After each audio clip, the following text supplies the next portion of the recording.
Happy Sabbath once again, everyone, and pleasant afternoon. Indeed, it is a joy to have so many of you this afternoon for part 2 of Cradle to the Grave.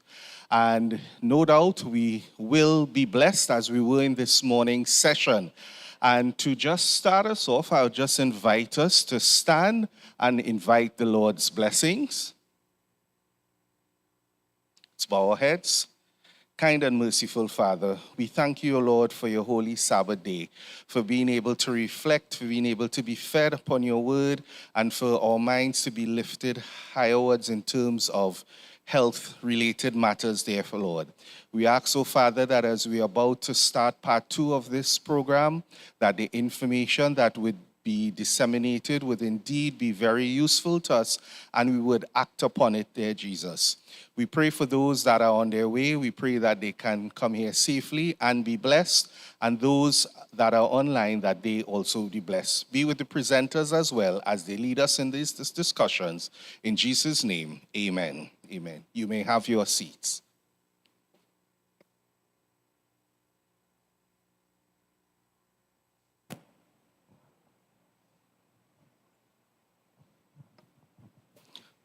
All right, before I turn us over to the trio of doctors on stage, I just, for all our online followers, if you have any questions, please feel free to share it in the chat.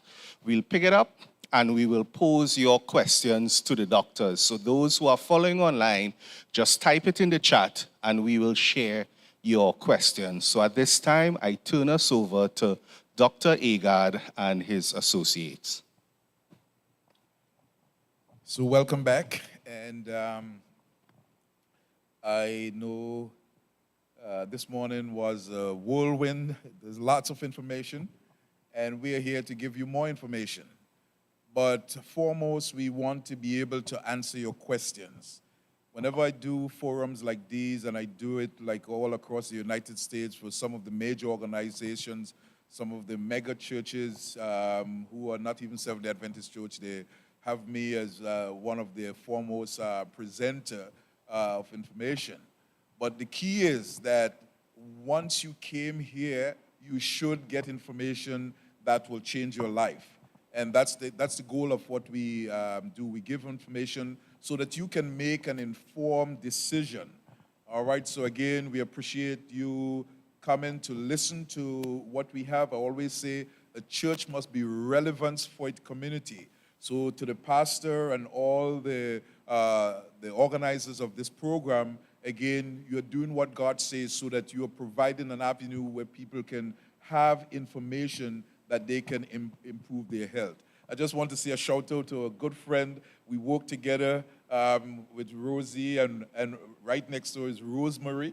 Rosie and Rosemary next together. We had worked together in the engineering department, and she's here today, and we want to just give her a hearty welcome, and really thanks for coming. All right? So this evening, it will be more focused on getting your questions answered.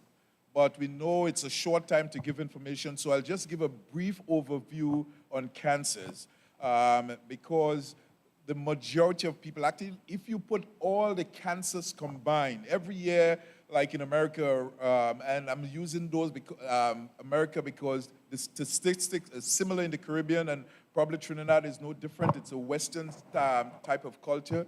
But every year in America, approximately 500,000 people die from all the cancers combined. And that's a large number. But when you put cardiovascular disease, every year, approximately 1.5 million people die. And don't talk about all these other folks who have heart attack or strokes. So you're more likely to die from heart disease than all the cancers. But heart disease, usually, there's no sense of urgency. Your blood pressure is high, okay, because it's a silent killer. So a lot of times you don't feel sick. And so that's, I'm hoping that a lot of the questions and concerns will be on how we can prevent ourselves from getting heart attack and strokes. But I just want to briefly, which is our biggest fear is cancer, so briefly share with you some of the most common cancers. And The reason why we talk about them, a lot of them are preventable. All right? I will start with breast cancer. Breast cancer, mainly in women, but men can have breast cancer also. And what the risk factors are, if you have a family history of breast cancer, your chances go up exponentially that you could have breast cancer. People who are obese, obesity is another risk factor for breast cancer. If you have had early menarche, so if you had your period very early, or you have menopause very late, the longer that you're exposed to estrogen, because it is an estrogen-driven cancer, the longer you're exposed, then that's another risk factor for breast cancer. And certainly, smoking is a risk factor, inactivity is another risk factor, and as was mentioned before this morning, alcohol is a risk factor for breast cancer now. We never used to look at it. And one of the things that we are seeing now, we are seeing younger and younger women having breast cancer. I mentioned this morning about a friend of mine and his daughter who was the #1 student at University of Pittsburgh. We buried her like 6 months ago, breast cancer. And the problem also that we have is the type of breast cancer that we are having now. We are having what we call triple negative breast cancer, which is the most aggressive type of breast cancer. When we say triple negative, what it means, there are certain markers that we look for. Whenever you have a biopsy, there's a certain marker that we look for, and if it is estrogen positive or progesterone positive or HER2 positive, then it's easier to treat because you could just attack those receptors and have treatment that's directed to those. But when you don't have those receptors, the cancer tend to be more aggressive, and like I said, we are seeing it in people in their 20s and 30s now, triple negative breast cancers. So again, we want people to engage in eating healthy because, as we say, inflammation, again, is one of the bases for cancers. So again, controlling stress, trying to avoid harmful substances like tobacco and alcohol. Also, we want people to eat healthy, eat a predominantly plant-based diet, and try to stay away from ultra-processed food. So ultra-processed food is the white flour, the white sugar, the hot dog, hamburgers, lunch meat. We are getting into these fast food, and you hardly see anybody line up at the food vendor. You see all of them line up at Kentucky. Actually, I was surprised that the Kentucky in Port of Spain is like one of the busiest Kentucky in the world, not just in Trinidad, in the world. So that's not something to be proud of. But, these are things that we can do to change. Remember, lifestyle. We have a choice. If we didn't have a choice, then we can't, you have an excuse. But we have a choice that we could avoid that. And we are not telling you that if you go somewhere and, that's all they have, it's the everyday. If you eat these things every day, that's when it becomes more harmful. All right? And to screen for breast cancer, I always tell my patients, there's nobody that knows you like you. So once you've had your menstrual cycle, you should have a self-breast exam. We don't even want to wait until you're 40 years old because we are seeing it in younger and younger folks. So if you feel something, and the best time to really check yourself is approximately like 2 weeks after your menstrual cycle in women, and you have ways that you could, learn and how to relax the breast tissues, form like 4 quadrants on the breast, and you try to get every area in the breast to evaluate if there is something there that's abnormal. Usually young women have denser breasts, but you would know if something is different. The other thing to look for, if you have a discharge from your nipple, it's usually not normal. Or if you have, because there's 4 types of breast cancer, all right? So it's not just a one-fit-all. So with these 4 types of breast cancer, they can present differently. Some of them are inflammatory, so you might not feel a mass. You might just see redness on the breast or tenderness on the breast. So all these are things, or if you see the skin of the breast look like an orange peel, we call that pure de orange, that's another risk factor that you possibly might be having some type of introductory or inflammatory breast cancer. So those are the kind of key things, and we could go into more details later because I want to give you a chance to answer your question. The other types of cancer that becomes very, very, very extremely prevalent now is colon cancer. We are seeing younger and younger people with colon cancer. Usually, we used to screen for colon cancer at age 50. That's when you get a colonoscopy. Because we don't want to wait until you start to pass blood in your stool, or your stool become pencil thin, or you start having constipation or diarrhea, change in bowel habits. All these are risks. But if you have a family history, especially of colon cancer, that should be significant for you to know that you should get screened. And for any cancer that we talk about, even if we set an age when the screening is done, if you have a family member that had cancer, whether at that age or earlier, then you check 10 years earlier and have your screen. So if you have a family member, that a first degree especially family member that had colon cancer at age 30, then you need to be screened at age 20. All right, because there's a type of cancer called familial polyposis where there's multiple polyps, and which can be a form of cancer. There's one called Lynch syndrome. All these can be familial type of cancer. But usually the screening used to be 50, now it's at age 45. That's when we screen. So if a person is 45, they really should get a screen. I'm not sure how available that is here because I don't think it's promoted a lot. But that's when you can go in, and if you go into the colon and you find a polyp, you can remove that polyp because that polyp could be early signs that colon cancer is developing. When you have a polyp, there's two types of polyps. One is called a hyperplastic polyp, which never become cancer. It's just there. It's just an appendage that's just there. It's hyperplastic, but they still remove it and send it for pathology. If the polyp is an adenoma polyps, and with adenoma polyps, they can be different types. There's villous adenoma, there's tubular adenoma, and also depending on the size of polyp, your repeat study could be 6 months, could be a year, could be 5 years, usually 5 years, could be 7 years, depending on the type. Because when it's an adenoma polyp, it means it's a slow growing that can progress to be cancer. So if you clip that when it's a polyp, you don't have to wait until it's invasive into the muscle, because if it gets into the muscle, then you need surgery to cut that out, and then you need really good investigation to make sure that it hasn't spread. Because what cancer cell is normal cell that lose the ability to stop dividing. Because, you know, when an egg and a sperm come together, it form one cell, and that cell divided into 2, and then 4, and then 8, and then 16, and then 24, 32, and, you know, it starts dividing and it form a morula, then it kind of differentiates into the different tissues.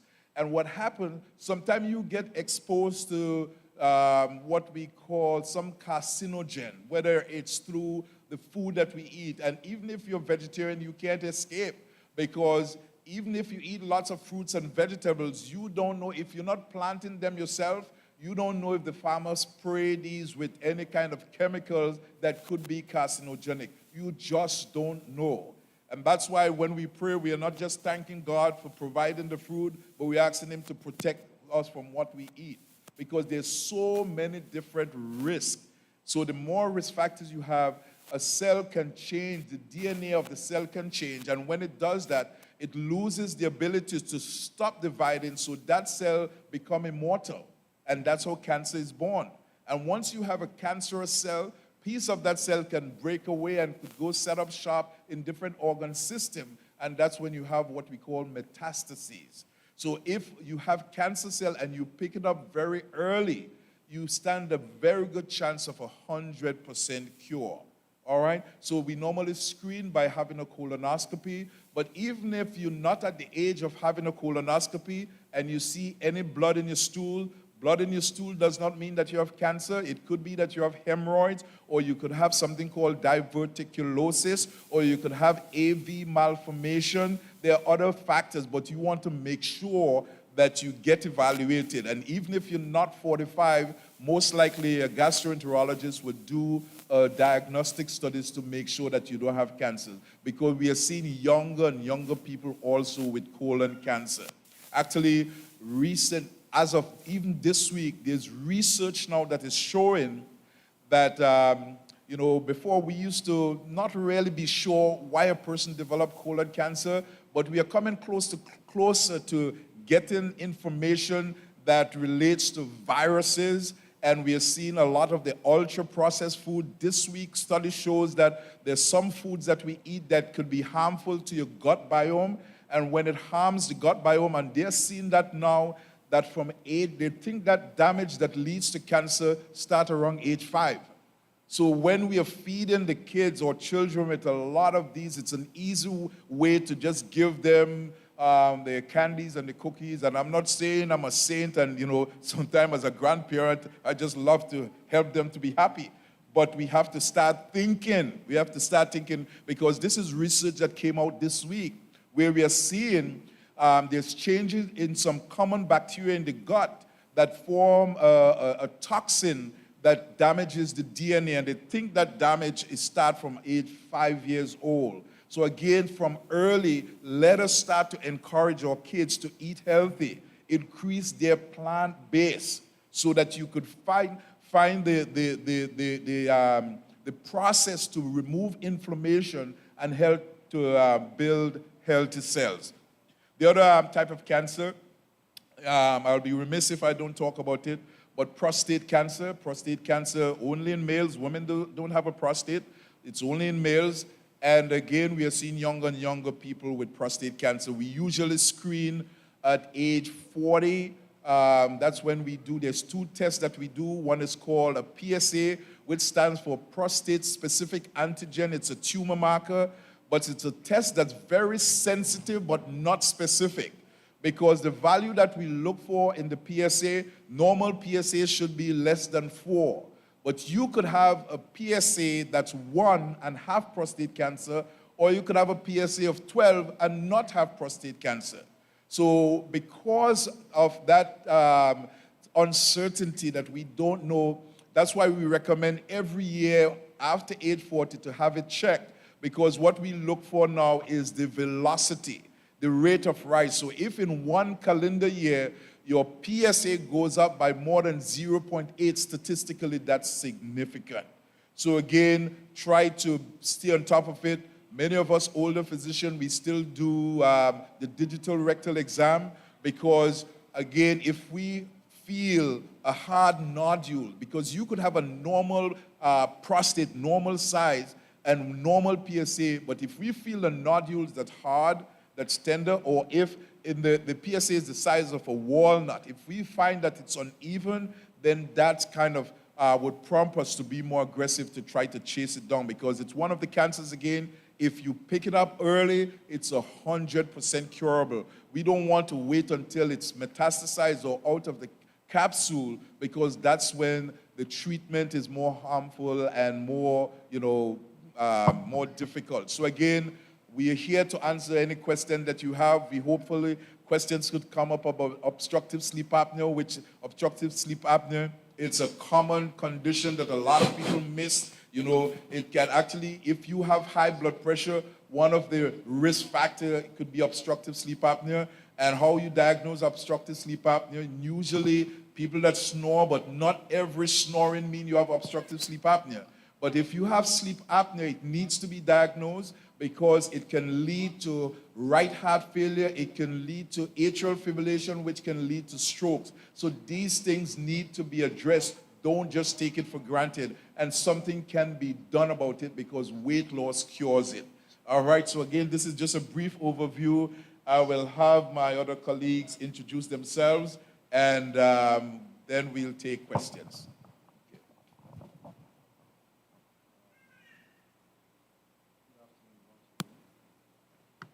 Good afternoon, everyone. My name is Bami Kole Oshibowale. I know it might be very difficult for some of us to pronounce. Someone was telling me today that it's difficult to pronounce the name. I'm a cardiologist by specialty, and I'm currently at the community hospital All right, so I know some of us might have cardiovascular related questions around the heart, around the circulation and all of that. It's an opportunity for us to talk about it. I know Dr. Agard has talked so much about cardiovascular diseases. It's the number one killer disease all over the world. And again, he has also talked about the risk factors, which are really the drivers of the disease. It's important to know, I don't know how many of us are aware about the data regarding the risk factor for these diseases in Trinidad. From what I checked, 1 out of every 4 adults have hypertension in Trinidad, all right? 1 out of every 6 people are inactive, all right?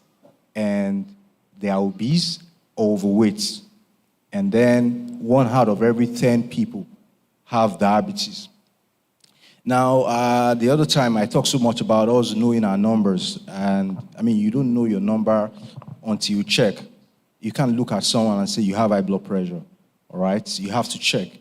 And that is really very important for, every one of us seated here. I know I see a few children, around. So it is important for us to know our numbers and check. And the other challenge we have around some of the risk factors is the fact that some people are even aware that they have, high blood pressure, but they are not on treatment. Again, there are people on treatment, they are not being treated to target. So it's not enough to even say, I'm on treatment if you are not being treated to target. The risk is still, is left unattended to if you're not being treated to target. And that's really very important. The other thing I think I should mention here is the fact that sometimes some people do have what we call exaggerated blood pressure response when they go into the hospital suite. We talked about it briefly. But having said that, there are also the category of people that have what we call maxed hypertension, all right? So when they are at home, their blood pressure is high, they are at work, blood pressure is high, they come to the hospital, everything looks normal. And that's even more dangerous, all right? So one of the things that might really point to something like that would be you run some tests. For instance, you do what we call an electrocardiogram, ECG. They see things that suggest that the heart is bigger than normal. Then you begin to wonder what's really going on, because something must explain it. So the heart does not just get big. It usually gets big when it's contending with a lot of pressure. So the heart is a pump. It pumps blood. So it pumps blood first to the biggest pipe in the body, which we call the aorta. So for it to be able to pump blood to go to the aorta, it must generate a force that is more than the pressure in the aorta. So take, for instance, someone has a pressure in the aorta, which is one we measure from the tributaries of the aorta in the arm. All right, so someone has like 150, 90, for instance, in the aorta. That's what we measure. For the heart to be able to pump blood into the aorta, it has to generate something like 155, 100.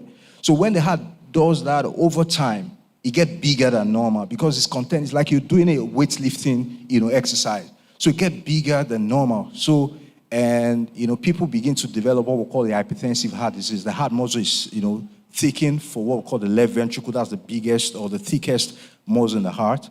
The other chamber, like the left atrium, get bigger, and then people develop what we call a regular heartbeat called atrial fibrillation, and then that could progress. And then when someone has that going on for a long time, the heart really gets burnt out. It gets burnt out, so it has to contain with a lot of pressure. He's working hard, he's doing it. At some point in time, it becomes flabby. It's not able to pump again, and then the person gets to have what we call heart failure. All right, so it's like it's like a continuum. One finds something. One should really pay attention to it. And so also all the other risk factors. Now they say, sitting is the new smoking. All right, when you sit, too much, you're not active. It's as good as you're smoking.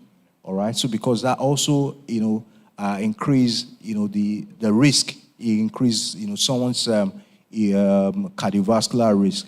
Now, we talk about treatments we view it from the lens of prevention, all right? So, and they are like, we talk, commonly about 3 levels of prevention. We say the primary, secondary, tertiary, which I'll talk about. The other one has to do with primordial, which comes before primary. And then the last one is what we call the quaternary. Now, the primordial prevention has to, deal with people that do not have any risk factors. So you don't have hypertension. I mean, it's good. I say congratulations.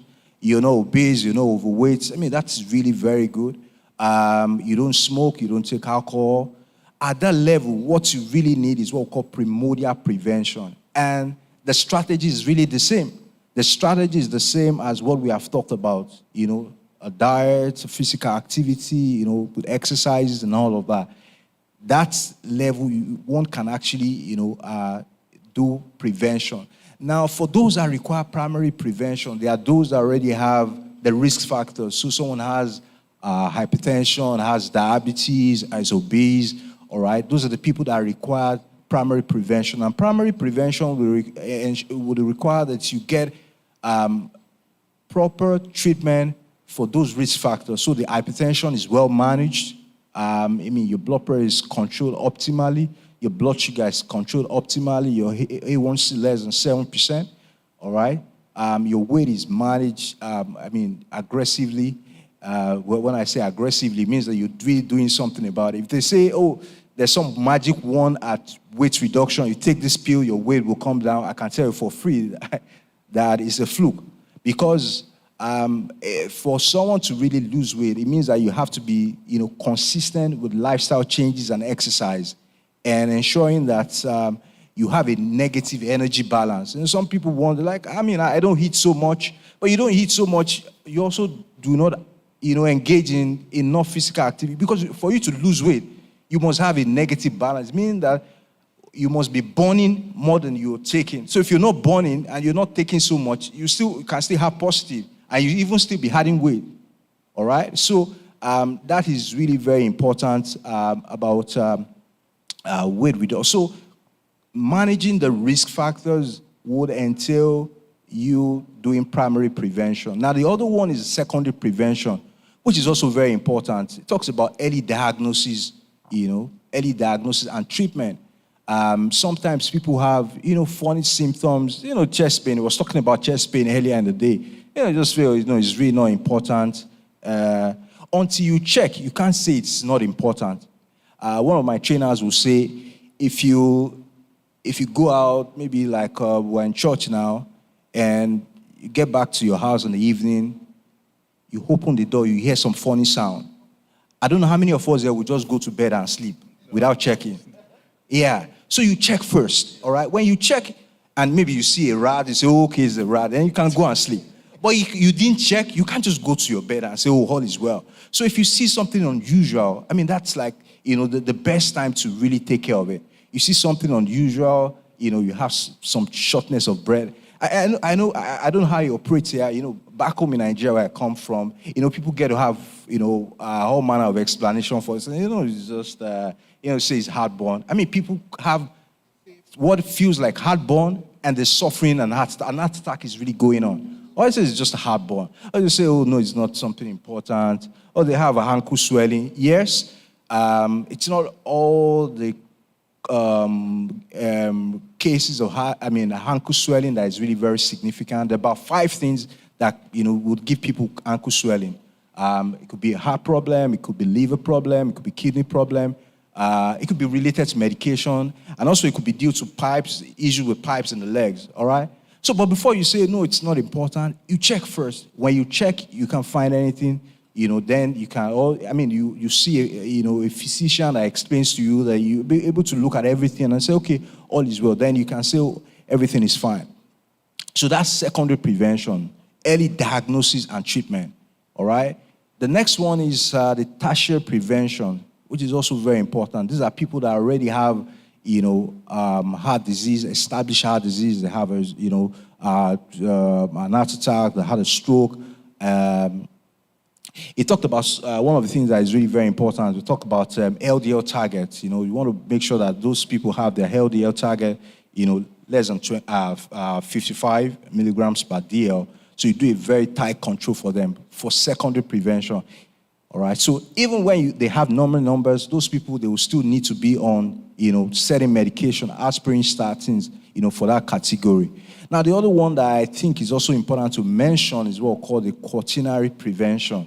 All right. And that is really trying to avoid over-treatment, unnecessary treatment that really, does not bring any benefit. Like, how did you call the urine the other time? Like, you have a name for it, the urine. Like the urine, many people take all the supplements and all that. I said something about the urine.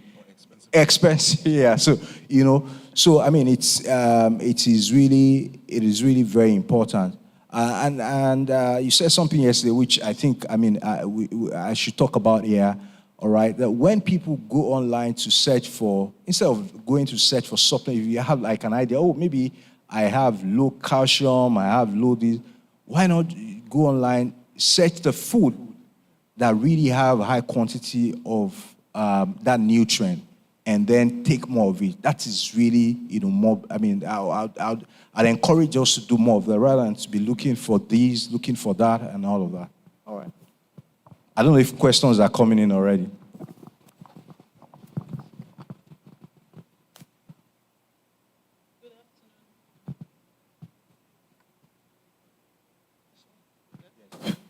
Good afternoon. Happy Sabbath. So I'm Victoria Oshibowale, and I'm a medical doctor with my passion in preventive medicine. Okay, and my senior colleagues have said so much, so I wouldn't want to take a lot of our time.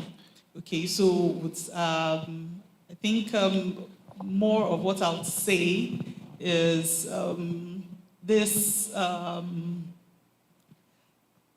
analogy that I usually would say to my patients. When you have a car and you put it on the road and it's working every day, you don't wait for that car to break down as a wise person. So you take the car, you make sure you get it checked, and you make sure that the engines are running properly.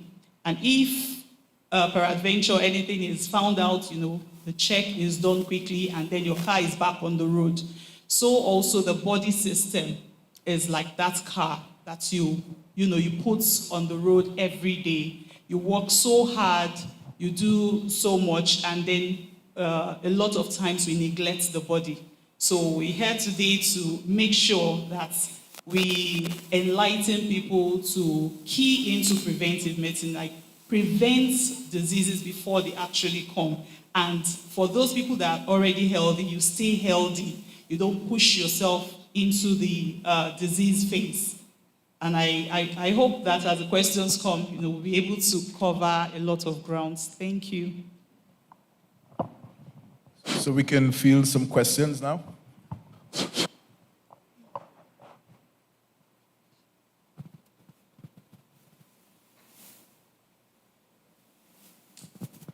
All right, this mic seems to be giving a little problems, but just sharing two questions from the chat. Two persons would have posted questions. The first one has to deal with irritable bowel syndrome. So the person is asking, my friend has IBS. How can she change to a high fiber diet since high fiber causes her IBS to flare up? Right? And then the second question has to do about the use of soy products. The person is saying that soy products interferes with estrogen levels in females, which is a problem. And what can we do about this problem? And they're also saying that the soy products also impacts men hormonally as well. So for the first question, irritable bowel syndrome, it's a disease of when we diagnose irritable bowel, when we rule out all other bad stuff, it has to do with the physiology of the gut movement. So people who have irritable bowel can have diarrhea, they could have constipation, They could have diarrhea and constipation. They could have bloating. They could have crampy abdominal pain.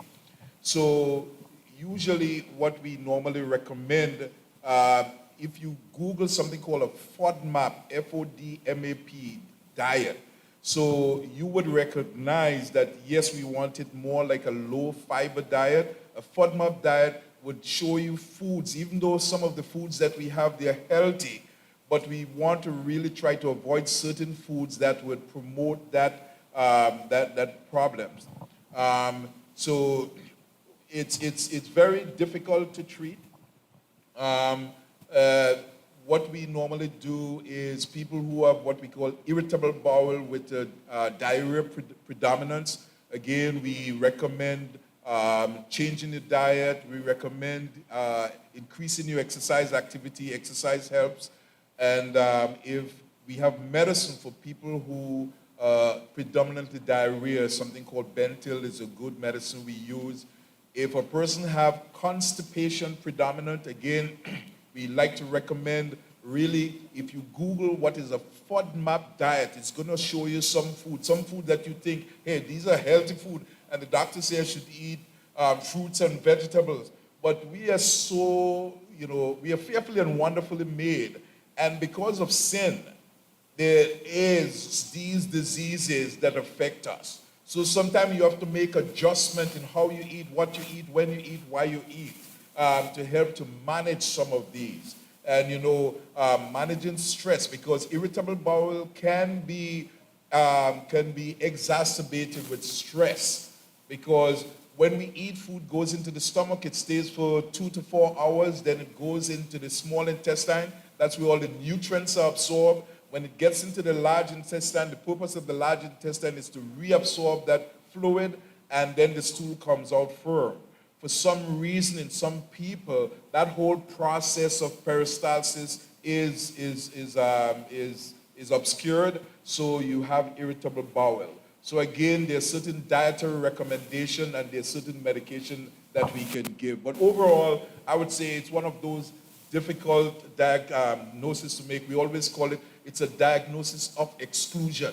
So we don't want to just say because you have diarrhea or constipation that you have irritable bowel. We want to make sure we rule out the bad stuff first. And the other question was? Soy products, yeah, and hormones on male and females. So soy has a plant estrogen.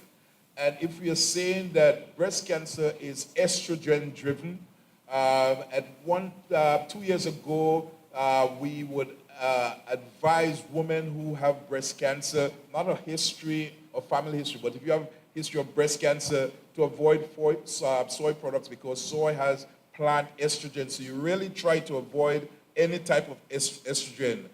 They're kind of pulling back from that full recommendation, but I would say, yes, we try to avoid really giving the ingredients for anything that would reestablish that cancer.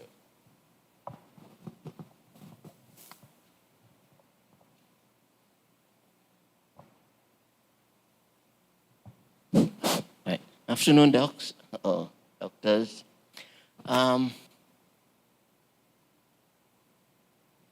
The legs are the foundation. I would say the foundation of the body. And I use this individual to ask my question. I have a friend who says the only time that he feels or he felt that he was getting old is when he stooped down and he could not get up. I want to know how could we reconcile nutrients for the legs with getting old? Because some people tend to believe or blame getting old for a lot of things. That's one question. The second question is, I have it written down here. How can the heart be strong enough to pump blood up your legs against gravity?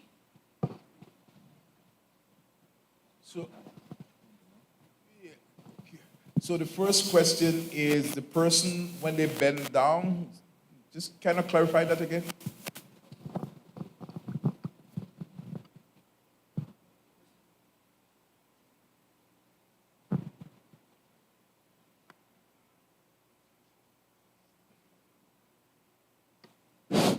The person, when he bends down, he says the only time he realized that he's getting old is when he bends down and he could not get up.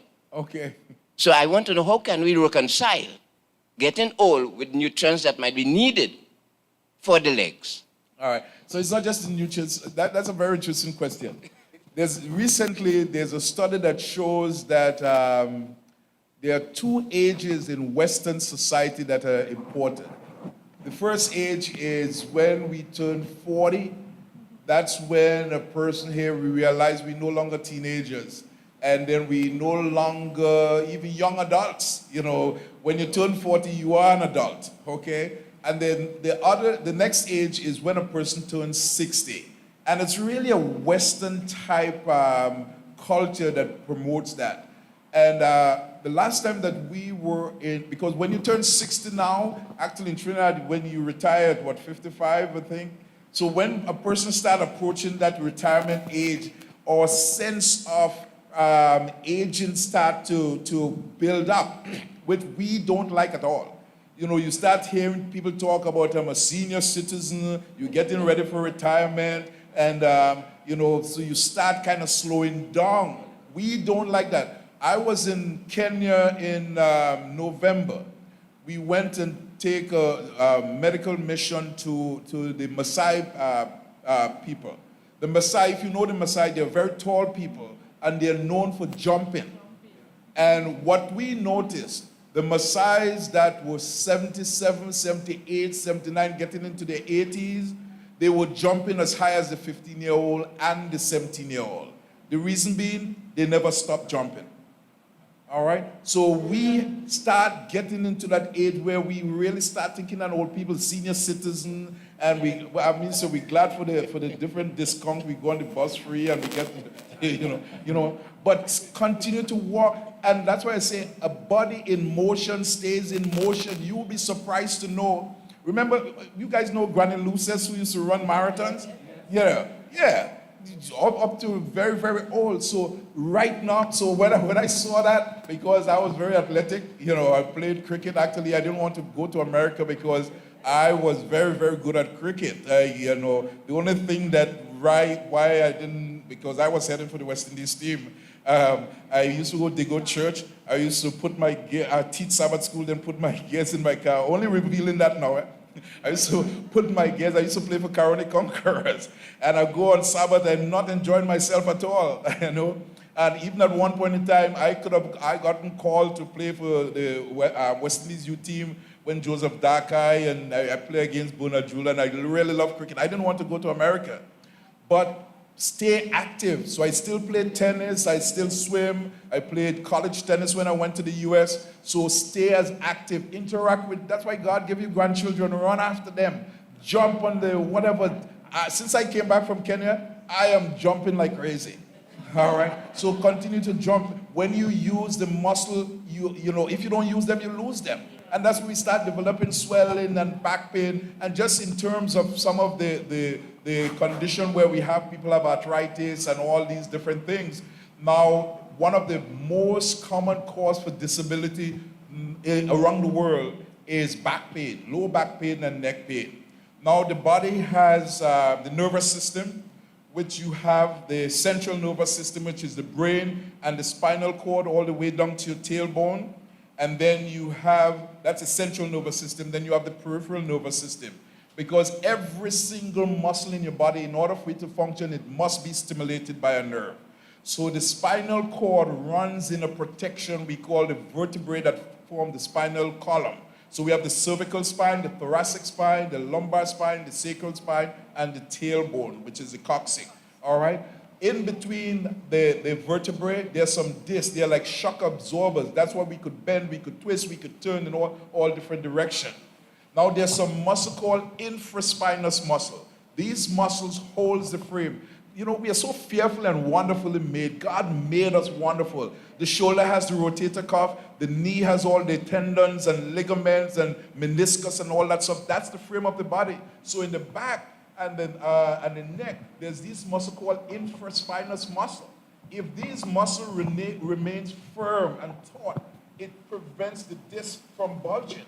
So when you go and do an MRI and they tell you that you have a bulging disc, or you have, sorry about that, you have a bulging disc. If you have a bulging disc, it can go back in place with physical therapy. Actually, there's a book called The Agard Method of Health Through Motion by Pete Agard. So for those of you who already start having back problem, you can't stand at the sink for too long, you can't walk too long, that book helps because it shows you posture, how we should sit, and it also shows you exercises that you could strengthen these infraspinous muscles. Because if these muscles are not strengthened, eventually they become herniated. So when you do an MRI, you hear somebody say, you have a herniated disc. When you have a herniated disc, there's a 50% chance it could get better, there's a 50% chance it would not. But if it continues to progress, that disc can become desiccated. When you have a desiccated disc, the only treatment is surgery. So, again,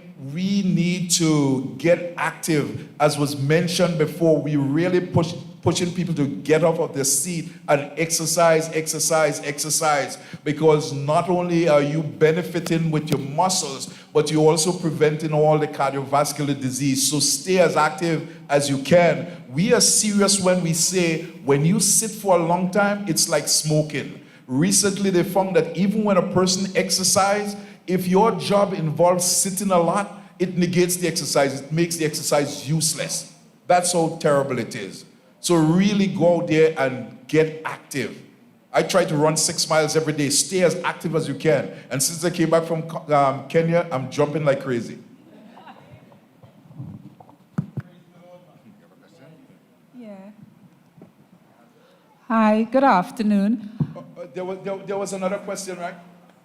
Yeah, sorry. About the heart. And just ask one at a time so that we don't have to. Right. How can the heart be strong enough to pump blood up your legs against gravity? Okay, all right. So, that question speaks a little to how the circulatory system works. All right. So, it's not really the heart that is pumping blood from the legs. All right. So let me start by explaining that the heart is the pump. All right. So, and it's a muscular pump. It has its own power generator. All right, that stimulates it. So the way there's a flow of there's a flow of the electrical activity in the heart. So the electrical activity flows from the upper chamber of the heart gradually to the lower chamber. So the lower chamber contracts at the same time. So the stimulation gets to the muscle of the lower chamber at the same time, and so they can squeeze and pump the blood. All right. So as I explained the other time, the heart pumps blood from the left side into the aorta. The aorta is the biggest pipe in the body. So from the aorta, we have blood vessels going up to the arms and to the brain. And then the other part of the aorta now goes down and supplies the legs. Now, oxygenated blood with oxygen and nutrients, flow to all the muscles and the tissues around there. And then they form what we call network of capillaries. So they terminate at the capillary level. The capillary are just minute vessels, all right, which blood and nutrient can easily move out and go to all the tissues in the body. And at the other hand, what you have are the veins, all right, starting from the small vein called venules. And then you get to have bigger veins, and then it goes up like that. Dr. Agard tried to draw for us, I think he's still on the board, how, the veins really work. So because they're working against gravity, they have what we call valves in them, which can, become incompetent as people get older. But more importantly, the muscles actually help, squeeze the blood so that it can, really come up. So it goes, there's a circulation, it keeps moving, all right? So there's no stop. And then from there, all the blood from the arm, from the head, and the one coming from down goes to the right side of the heart. And then from there, it can go to the lungs, where it gets oxygen, and then, the cycle really continues, all right? So the most important thing is that we keep the heart in an healthy state so that it continues to, pump the blood. Now, that takes me to something very closely. So when blood gets to the heart, it should actually be able to pump at least 55% of the blood that gets into it out every time it pumps. So take for instance, the blood that gets to the heart is, say about 100 mils, all right, at every point in time. You should be able to pump at least 55 out. That is what is considered enough for the body to function normally. If the heart is not able to do that, then, one will feel fatigue, and then there will also be backflow effect. The one coming from the legs won't be able to full. You see people with heart failure, their legs are swollen, they're short of breath because water start pulling in the chest, pulling in the tummy, they get bloated, and all of that, begins to happen. So that's really the way it works. Okay, I wanted to ask 3 questions, please. The first one is my 2-year-old granddaughter is constantly constipated, although she drinks water, eats fruits, and so forth.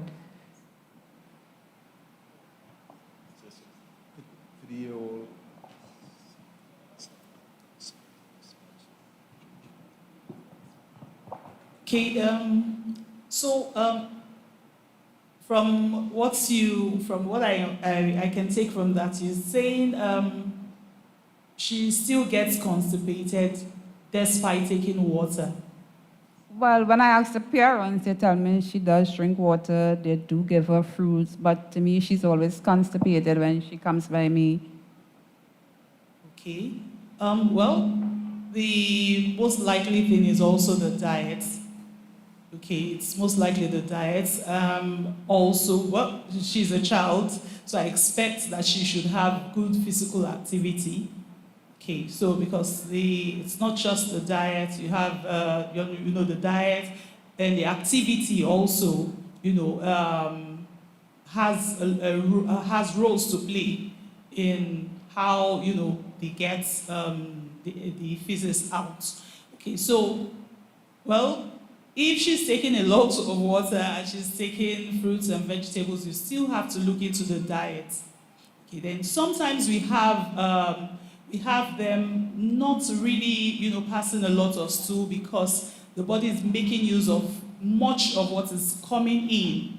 Okay, so when what is coming in, they expend a lot of energy, so they use a lot of what comes in. So what they pass out may be little, okay? As in, that's looking at the physical activity of the child. So, but, well, I think it will still be good for her to be checked, okay, to be seen by a pediatrician, and then you will look at it closely to be sure of what the problem is, okay, if there is a problem at all. All right. Thank you. So question 2, the doctor spoke about the vitamins. Is it that we should not take vitamins? No, not that we should. Or what vitamins can we take? All right, so I'll cover vitamins. We are saying that Western medicine doesn't have all the answers, so we do need vitamin. Your vitamins are really locked up in the fruits and vegetables. That's really, so most of my patients, I normally say, where you get your vitamin from, get a juicer and juice if you don't like fruits and vegetables. Just get a juicer and juice, because a lot of the vitamins, because who knows whether you could really put vitamin in a pill. By the time it gets to you, sometimes it's not necessary that the companies are crooked, but the shelf life, you don't know. So by the time it gets to you, it's really useless. There were 2 French Canadians that made millions of dollars in Canada. And they were advertising this vitamin because it's normally testimonials, and a lot of them would give a doctor, like, let me give you $100,000, so you say, the doctor said it's okay. All right, but you really don't know. There's so much crookedness. So these 2 French Canadians, they made millions of dollars. When the Canadian government investigated it, it was pineapple extract in a capsule. So it wasn't hurting anybody. All right. So the thing is, like I said, a lot of times you really don't know. Vitamin D is one vitamin that when you have your level checked, if you're not getting enough of it, we are recommended vitamin D supplementation, especially where we live in the US because of the distance that we are from the equator. So a lot of us don't get sunlight because you get most vitamin D from sunlight. People of color, because of the melanin in our skin, we need much more sun than Caucasian people. So if you have a time of the year where you're outdoors, and even when you're outdoors, sometimes it's so hot, you can't really spend a lot of time out there. Caucasian people are afraid of getting skin cancer because it's one of the common causes for skin cancer from the damage of the rays of the sun. We usually don't get that except for in the palms of our hands. But it's extremely rare. But because people of color, because of the melanin, we normally find a lot of vitamin D deficiency. And vitamin D is extremely important. More and more we are seeing the benefit. One of the complications of vitamin D deficiency, it's one of the leading causes of colon cancer. It's another major cause for dementia. It's women, especially after menopause, they need vitamin D. And because calcium cannot metabolize unless it gets vitamin D. So again, it's an important. During the pandemic, when they did autopsy on most of the guys, people who died in New York and India, 95% of them were vitamin D deficient. So it's an important part of our immune system. So again, vitamin D, when you have it checked, if it's low, normal value is between 30 and 100. We like you to be above 30. So we want you to really have that. If it's less than 15, we normally recommend the prescription strength, 50,000 international units once a week. If it's above 15 but it's low, then we recommend, the American Medical Association recommend anywhere from 2,000 to 5,000 international units daily to keep it between 30 and 100. Again, vitamin D, very important. Vitamin B12 is also very, very, very extremely important, especially for people who are vegan and vegetarian, because those are the people that we see most with vitamin B12 deficient. When you are vitamin B12 deficient, high risk of dementia. Not only that, when you're vitamin B12 deficient, actually, we see most hemorrhagic stroke in people who are vegan and vegetarian because of that vitamin B12 deficiency. Because most vitamin B12 come from animal products. All right? So we normally, if you're vegan or vegetarian, it's one time we say you should take vitamin B12 supplement because the consequences are dire. All right? And usually the recommendation is 1,000 microgram daily. But again, even some people who eat a balanced diet can be vitamin B12 deficient because there's some cells in your stomach called intrinsic factor that's responsible to absorb the vitamin B12. And sometimes these cells, they're dysfunctional, and then you can be vitamin B12 deficient. Not only does it cause memory problem, but it's one of the leading cause of neuropathy, peripheral neuropathy. Again, you know, so B12 it's important. Turmeric is a supplement because turmeric tends to be neuroprotective and it has a good anti-inflammatory. So it's one of, if my patient is taking turmeric, I said, go ahead. The problem is we don't know which source. So we never endorse unless they pay us like a lot of money, then you see doctors' endorsement. But we really, technically, the American Medical Association don't endorse. So most time we try to say, if you're deficient in something, whether it's calcium, magnesium, Google foods that are rich in calcium, magnesium, and eat the food. All right? Because when you get the fresh food, that's when you know you're getting the best source, because we cannot trust as much as you see all the, when I drive past the highway, there's all kind of stuff on the highway to get this, omega this, and all that stuff. Try to get it naturally. And I always say one of the easiest ways to get a juicer and juice this stuff yourself, especially when fruits are in high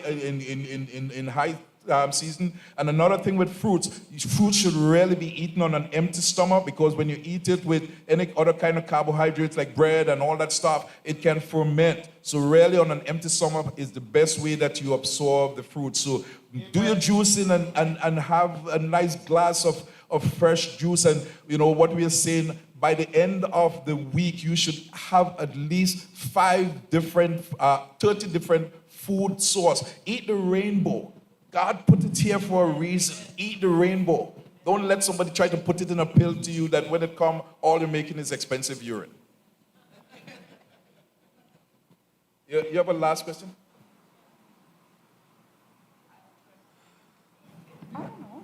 There's somebody. While we're on the vitamins, you know, as you get older with the joints, that will apply to the joints also? Yes, I don't know if you were here this morning when I gave the glucosamine and chondroitin sulfate, because Okay. usually that's one for the joints. It kind of mimics the joint fluid. And Okay. again, although there was a study that was done at Walter Reed, the Army Hospital in DC, like I said, we practice evidence-based medicine. They did the study, and the study was equivocal. They weren't sure whether it was really having an effect, because, you know, they always advertise it as though it would replace your cartilage. It does not. Even when they use stem cell and all that stuff, the FDA found that a lot of time it's really bogus. It's not what they're saying. So, Okay. but when they did the study at Walter Reed, what they found out that if they asked 100 people if they were taking glucosamine chondroitin sulfate, and they asked 100 people if they stop it, if they notice a difference, 70% say they notice a difference. So we don't mind, again, do your research and see which is the best. Sometime, and when the Canadian government did that study on from the two French Canadians, it prompted them to check more than 1,500 nutritional supplement coming into Canada, and they rated them on a scale of 1 to 100. 1 is the worst, 100 is the best. Centrum Silver, how many of you know Centrum Silver? You heard about Centrum Silver, big company, it scored 5. All right? Actually, when I saw that, because my dad used to take it, and so vitamin E, another thing you have to be careful about vitamin. If a person ever smoked more than 100 cigarettes in their lifetime, they should not use vitamin E, because it increases your risk of developing lung cancer, even if you had stopped. Once you smoke more than 100 cigarettes in your lifetime. The other thing, vitamin E comes in 2 forms. It's an isomer. So there's alpha tocopherol, there's the L-alpha, and there's the D-alpha tocopherol. The L-alpha is a synthetic product. It's very cheap to make. And the D-alpha is the native form, is the only form the body recognizes. If you look at Centrum Silver, what they have, DL-alpha tocopherol. I called my dad and said, don't take that, it's useless. So a lot of time, these things, they make money. Some people think because, okay, it's a vitamin and it's natural and all that stuff. You don't know.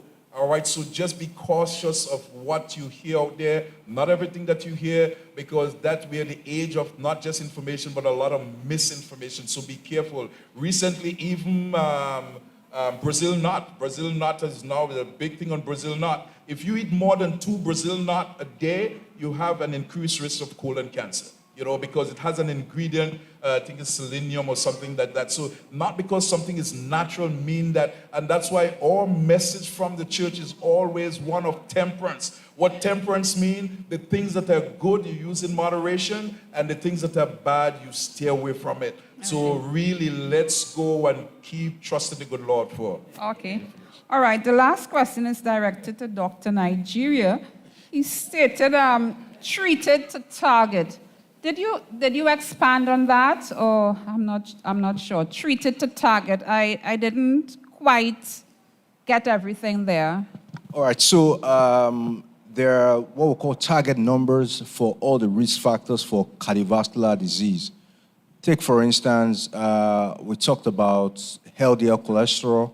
So someone has elevated LDL cholesterol, and then they do a risk calculation, or the person probably have diabetes or something. There are certain numbers that you need to achieve for you to say that you're doing well, the treatment is effective. All right? So it mentioned the other time. So for everybody, if you're doing primary prevention, your LDL cholesterol should be less than 100. If someone has diabetes, the LDL cholesterol should be less than 70. So if you do like a quarterly check, if you're on treatment, you're on statins, you do a quarterly check for your cholesterol. I mean, those are the targets that your doctor should be looking at.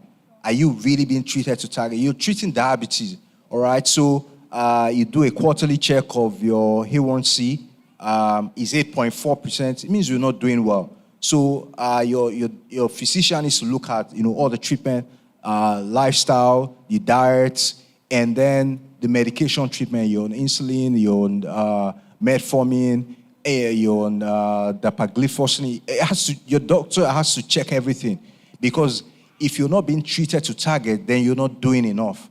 as we mentioned in the morning, as Dr. Agard mentioned in the morning, these are all the decision to treat to those numbers are based on scientific evidences. So he had a DCT trial that showed that the risk of heart disease, kidney disease, heart disease is actually much lower for those that have A1C of less than 7%.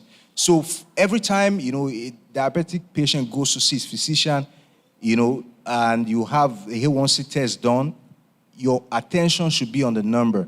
Are you getting closer to 7.0%, or are you already there, or you have something less than 7.7% that you really need to maintain? Again, also for high blood pressure, all right? So I mentioned earlier in the day that over the years we've seen, the target for treatment change, from time to time we had to change it based on new evidences like, oh, this is what we see, this is a trend, this is what is going on, and then that, really can be changed. So, for everyone treating high blood pressure, you must have numbers less than 130/80, all right? For everyone treating high blood pressure, you must have that, the lower, the better. And again, because I said in the morning that what we have as normal is really arbitrary. What we know is that for every 20 millimeter of mercury over 10 millimeter of mercury above 115/75, every 20/10 above that, the risk of having a cardiovascular event doubles. So take, for instance, if we have 100 people with blood pressure of 115/75, if we say maybe one person in them would have an heart attack, by the time you move that number to 135/85, the number becomes 2.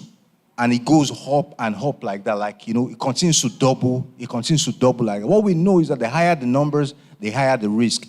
As I said earlier, the numbers that we will consider safe for is a number that, you don't have symptoms, you have the numbers, it's good, you don't have symptoms. But, you really want to target something between 110 and 119 for the systolic, all right? And then between 70 and 80 for the diastolic blood pressure.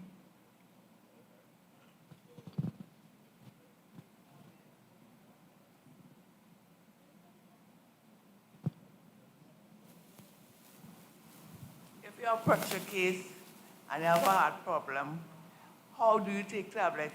Because you take, like you have some.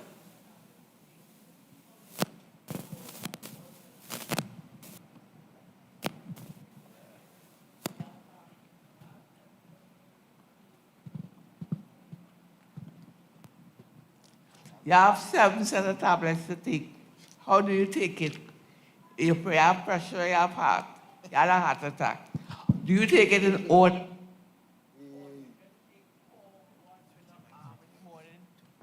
That didn't work in.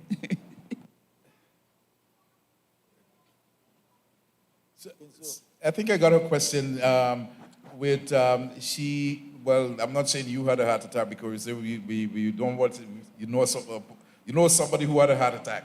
But if a person have all these medication, they have 7 different medication, how do you take it? And that's one of the things that you really should sit with your doctor and educate. Now, whenever you go to the doctor and you on medication, all right, you always should have a medication reconciliation. Because I am upset with my patient if you come to the doctor and you on medication and you don't know what it's for, really, because we weigh the risk versus the benefit.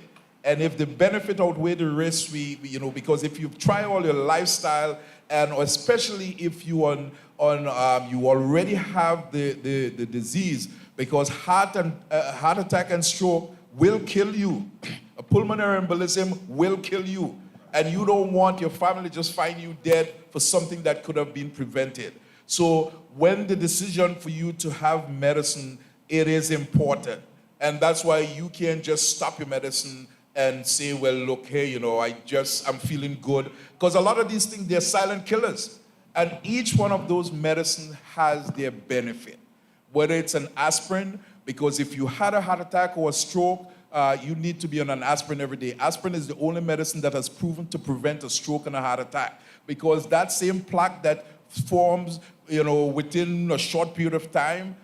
Aspirin it's an anti-platelet. It prevents another one from forming. Actually, when you have a heart attack or a stroke, the risk goes up exponentially that you would have another one. So again, I always tell my folks, for people who are anti-medicine, anti-this and anti-that, go to Proverbs chapter 5 and verse 4. The Bible says wisdom is the principal thing. Amen. Therefore, get wisdom. But with all you're getting, get understanding. All right, so a lot of people don't listen to people. They're not the one that would suffer the consequence. Because a lot of people, everybody have an opinion and tell you what they read and what they didn't read, what they hear, what they didn't hear. You for yourself and I'm not saying that every doctor is the same, but ask questions. He's not God, but ask questions. When you go to him, make sure every medicine that you're on, he tell you why you're on the medicine. Because a lot of them work by different mechanisms. Some of them is to help with inflammation that causes problem. Some is to prevent new strokes. Some is to really strengthen the heart, because our brother here talk about the ejection fraction. So sometimes when you get a heart attack, the efficiency of the heart decreases. So normal ejection fraction is between 50 to 75%. But when it drops below 35%, your risk of a sudden death goes up exponentially. So there are medicine that we can give that would strengthen the heart. There are medicine that we could give, prevent the arrhythmia and dysrhythmia that could cause cardiac arrest. So everyone, there are reason for giving you those medicine. If you don't understand the reason, when you see your doctor, ask him. And he should be willing to let you know why you're taking some medicine, what's the purpose, what's the benefit, what's the risk. Also know what the risk, because some of these medicines, there are different classes, like ACE inhibitors can cause cough. So if you have a dry cough, it could be from the ACE. They could change it to an ARB, angiotensin receptor blocker, which gives you the same benefit but doesn't cause cough. Amlodipine, which is a calcium channel blocker, one of the side effects at high dose, it causes swelling in the legs. So again, be interactive with your doctor. Let your doctor really take you through, but, utilize the wisdom that God has given us. Praise the Lord.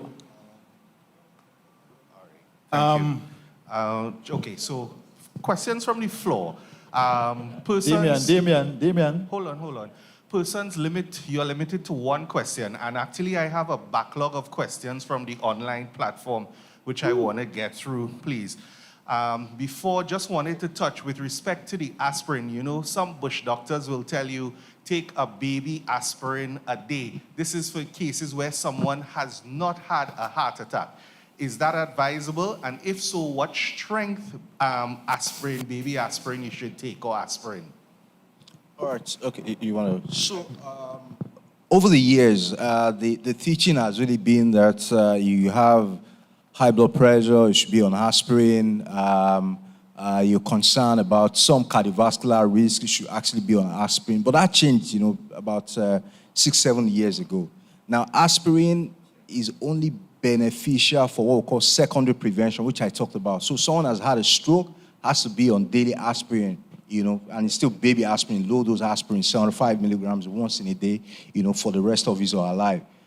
Someone has had an heart attack before, has to be on aspirin, once in a day, for the rest of his or her life. Now, the reason why that changed is that, every treatment, the decision on treatment should be based on risk and benefit.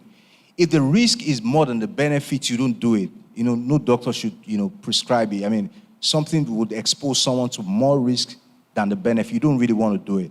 So what was discovered was that the risk of bleeding or having a problem with aspirin, if you have not suffered a stroke or heart attack before, is more than the benefit of protection that you have from it. So that was, eventually dropped, that, aspirin is really not for everybody. But I mean, we'll still see, from time to time, people that are still used to the, old school prescription, they still do, baby aspirin for everybody. But it's really not meant for everybody, because the risk is more than the benefit for primary prevention. And if you're taking an aspirin, you should take it with food, because aspirin uses up the prostaglandin that protects the stomach. It uses up the enzyme that makes it. So that's why the risk is bleeding. But when you take it with food, it somewhat decreases that risk. All right, okay, thank you. Next question. that we have that is cardiology related. It says, if you have plaque in your artery, how can you reverse it? Or how can you get rid of it? And also, how do you know that you have plaque? What investigations can be done? All right. Maybe I should start from, the symptom. Most people, if they have plaques, they probably not feel anything. They won't have any symptoms or thereabout. But people that have cardiovascular risk factor that I talked about, they should actually, you're above the age of 40, you should actually get screened, for plaques. So the places where you check plaques, one, carotid arteries, that goes, to supply blood to the brain. All right, so you do what they call a carotid Doppler. It's like an ultrasound of the vessels so they can see it. They can see if there are plaques there.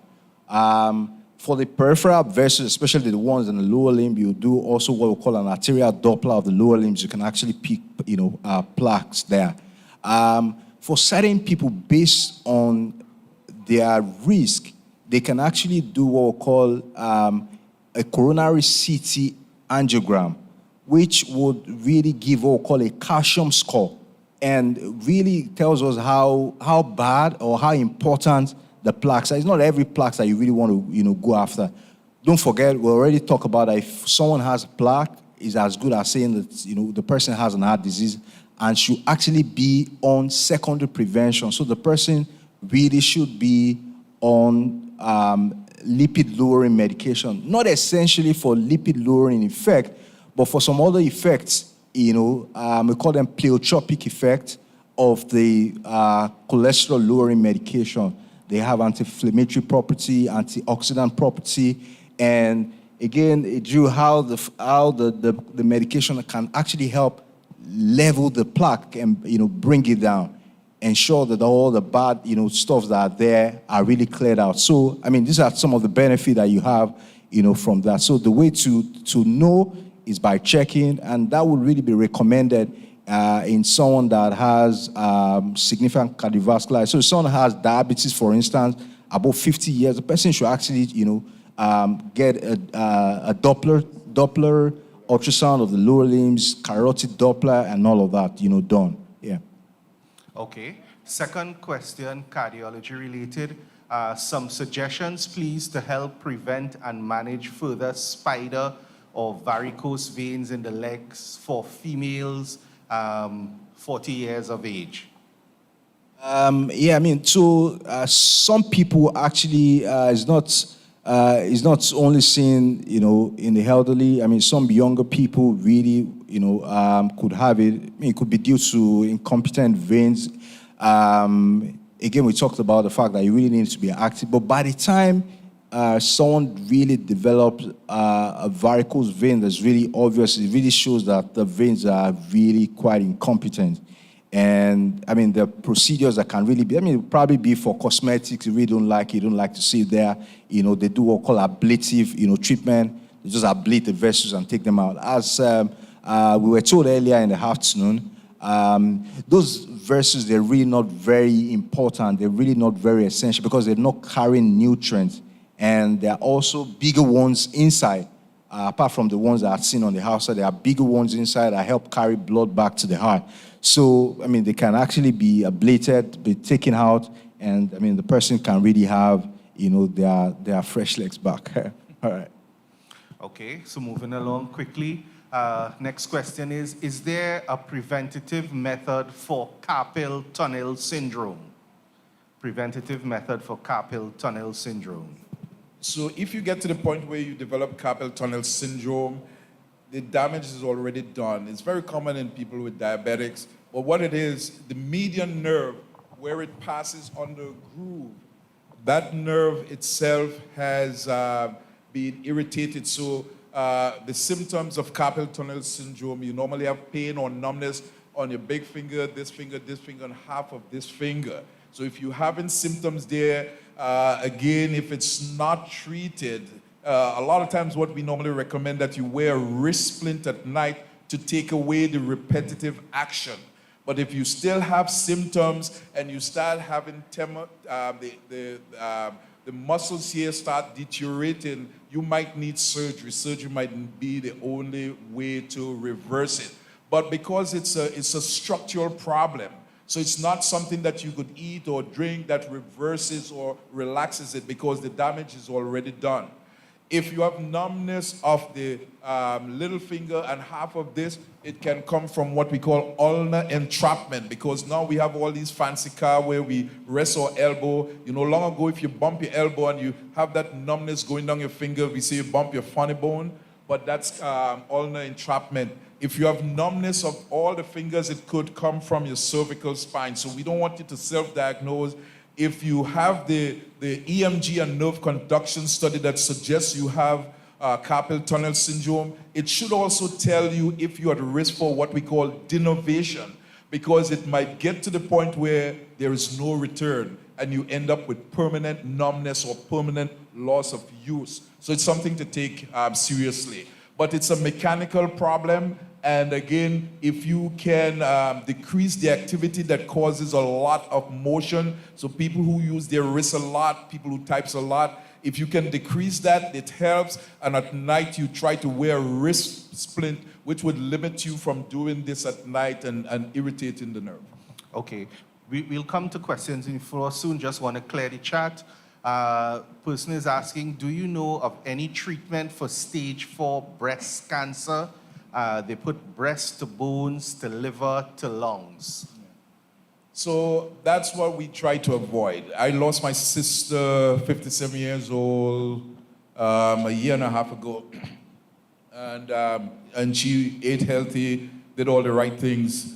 And so once it gets to stage 4, the treatment is really, to be honest, palliative. We still don't say that God can't work miracles. But once it's spread outside of the capsule, and that's why it's important to pick these up early. When you get to stage 4, it's much, much less manageable. And a lot of times, we don't like to say it's only a matter of time, but you know, we never give up until the person take their last breath, but you put it in God's hand.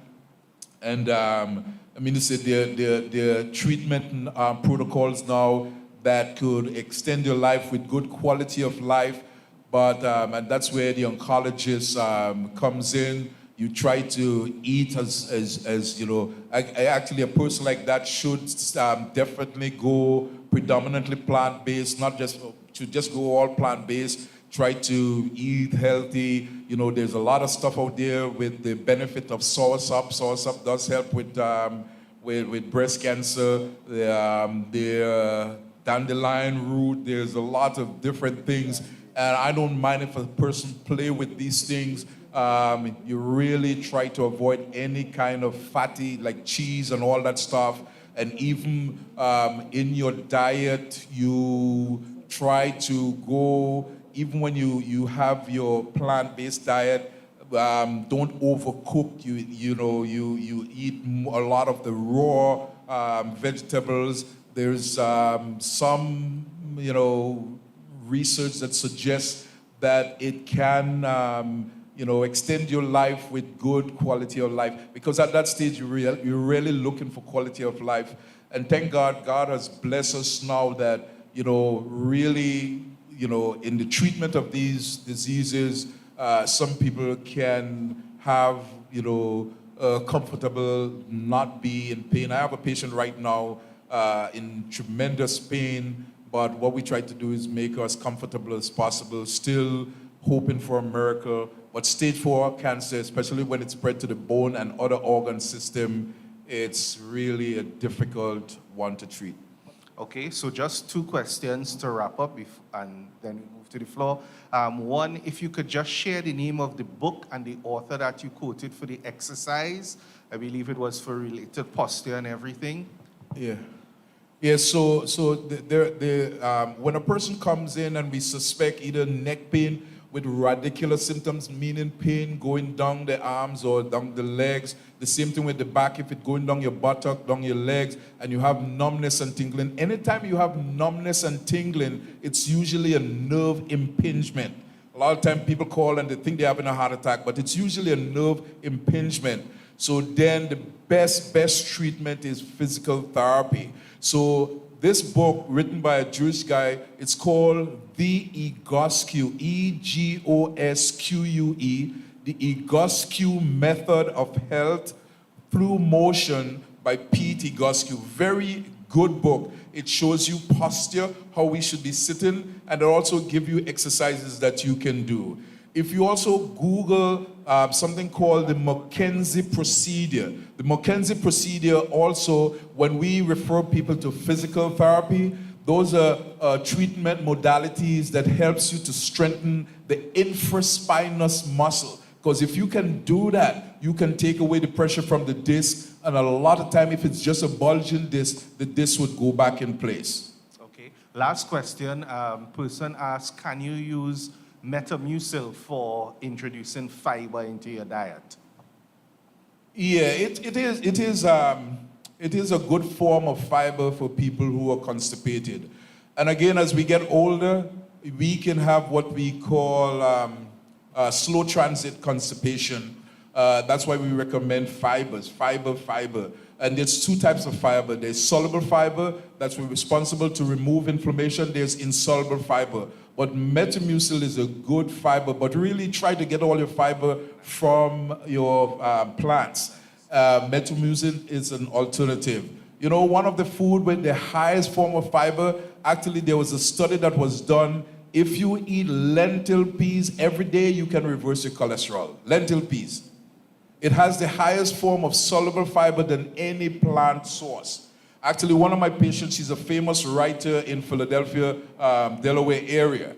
And she did that lentil challenge. And when I saw her give a big hug and squeeze, but you know, I don't know if you could eat lentils every day, because in Trinidad we have such a variety of food. But if you take that challenge, and if you don't want to do lentil, add chickpeas or chana, some black beans, try to add it as a side dish every day, and it actually can reverse your LDL, your bad cholesterol. Okay. All right, but fiber is good, and Metamucil is a good fiber, especially when a person having constipation. It's a good form of fiber. Okay, thank you very much. So I believe we have Lloyd and we have Sister Martin and some others. So if we could just take them in that succession. And Brother Brumble. Praise the Lord. Thank you very much, Damien. And I want to thank the doctors for coming. I'm truly enjoying the program. I want to start off by saying that Seventh Adventists has one of the greatest health plans in the world. I have studied that plan for years. And what God has given the Seventh Adventists is both prevention and cure. And he has made us the head and not the tail with what he has given to us. So I want to ask a question as it relates to the cardiovascular system. God has told us in the Bible that the life of the flesh is in the blood. And he has asked us to stay away from two things: the fat of animals, the blood of animals, and one more, liquid sugar. How do they impact the disease that we have as it relates to the cardiovascular system? Does fat have a bearing on that? Does liquid sugar have a bearing on that? Does the blood of animals have a bearing on that? I mean, God gave us these things years ago. How do they contribute? Well, this morning I mentioned about really going predominantly plant-based. And because we see several things causes, inflammation causes disease, lots of diseases, heart disease, and a lot of cancers, inflammation. And what we find that stress, tobacco, alcohol, ultra-processed food, and if you eat like meat, because meat has, like I said, there's no fiber in meat. Know that there's no fiber. And if we are saying fiber works through your gut biome to prevent diseases, and if you have diseases, unfortunately, sin creates a lot of these things, because it's not the only option for diseases. There's several other things that causes disease, because even stress causes disease. Stress causes inflammation. But in a sense, so people who eat, actually all the studies shows that if you eat a predominantly plant-based diet, you're less likely to get cardiovascular disease. I demonstrate this morning where this study that's coming out from Harvard, where they're studying aging, and they look at people whose LDL cholesterol was between 30 and 60, and the majority of people in that group, they were predominantly plant-based. To get that type of, and when you get that type of cholesterol between 30 and 60, the risk of you developing heart disease is very low. The risk of you developing cancer is very low. So that's why I'm saying you utilize information that we share, that so the world is now catching up with what God has given us as a church. That's why this message is the right time of the gospel. The world is now catching up, and they're seeing the benefit of avoiding these fat. One of the problems with fat has a lot of calories. And when you look at the three main source of nutrients, which is carbohydrates, which is anything sweet, anything starch, and as you mentioned, sweet, cancer loves sweets, loves sugars, all right? But anything sweet, anything starch, and also you have proteins, and then you have fats. And one of the fundamental difference is that for every gram of carbohydrates, you have 4 kilocalories.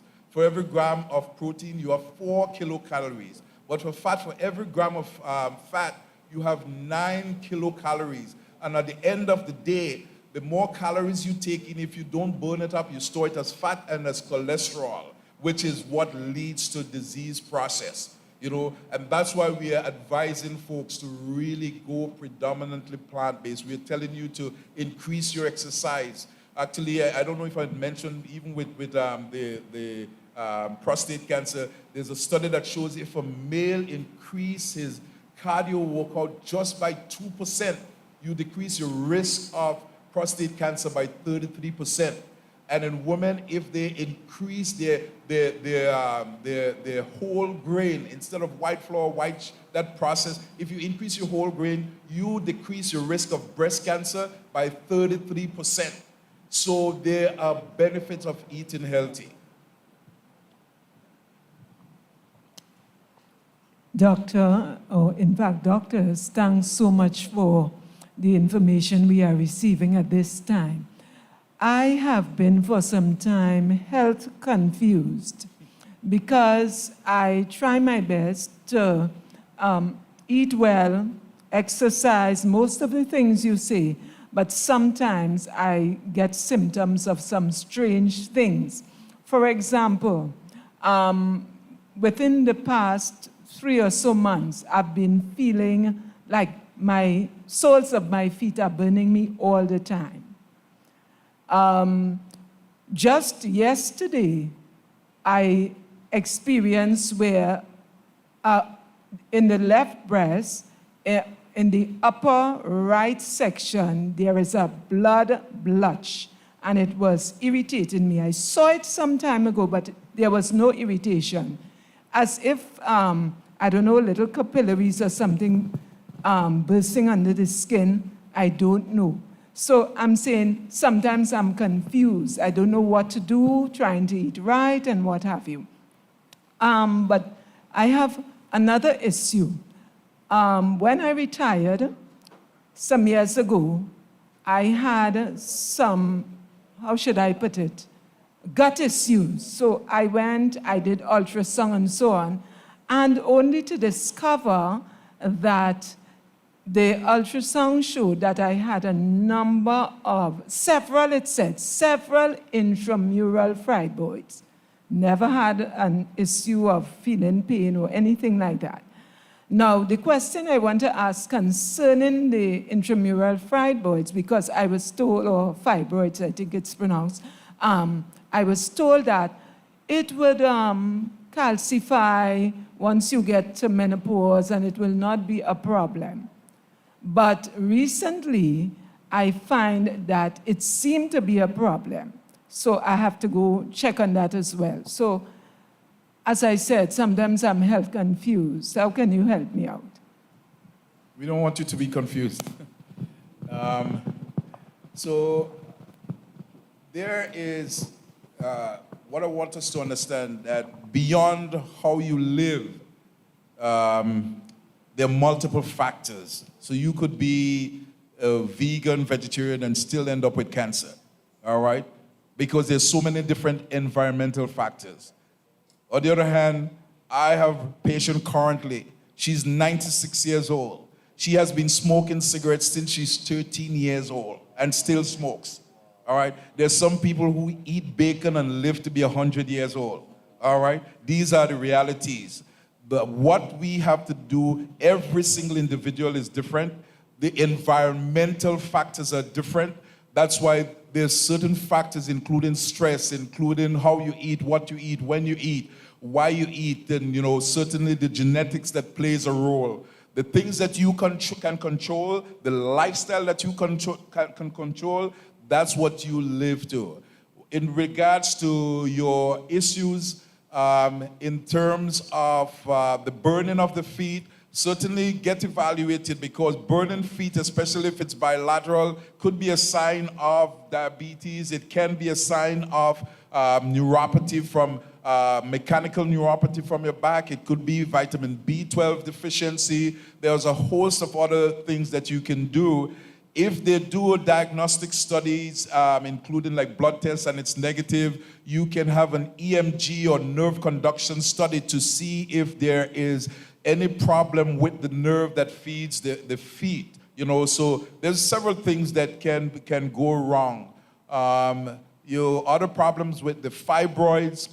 Usually fibroids, they're benign, but sometimes if they were large enough, they can press a nerve. Actually, fibroids could actually press a nerve and cause irritation, cause neuropathy, just because they're pressing on the nerve. Usually after menopause, they calcified, yes, and they can regress. But one thing that some people are afraid of, that they become cancer, they never become cancerous. But try, even once you don't have pain, try not to stress yourself out, because a lot of times we overtax our system, and before we do the diagnostic studies, we cross the bridge before we get there, and we start creating mental what if, and especially if we go to Dr. Google and he suggests that this might be something, we start worrying. Worrying creates irritable bowel. It creates a lot of different problems. Some, it can create chest pain and shortness of breath, and even cancer. Stress can cause all these things. So, that's why when we come to church, we put it in God's hands, and, whatever challenges, God will take care of it. Yes. My question is related to health of heart and health of brain. My observation lately is that I'm seeing a lot of Seventh-day Adventist folk. When I say a lot of, I'm talking about proportionately, seem to be going down with dementia-related problems. I heard you say, Dr. Agard, that lack of vitamin D, B12 could be contributing to dementia. And I have been, from a layman perspective, trying to understand why it is that I'm seeing many of us Seventh-day Adventists, relatively speaking, going down with dementia-related problems. I was beginning to think that maybe we only study the Bible and we're not expanding our minds beyond, and so we are short-circuiting the brain. So what I would like you to do, our doctor as well, talk to us about the health of heart and brain, that intimate relationship between heart and brain, and the possibility of ill health of heart or brain or both, how it could be impacting this dementia condition that I'm seeing as a layman. Thank you. Thank you very much, sir, for that observation.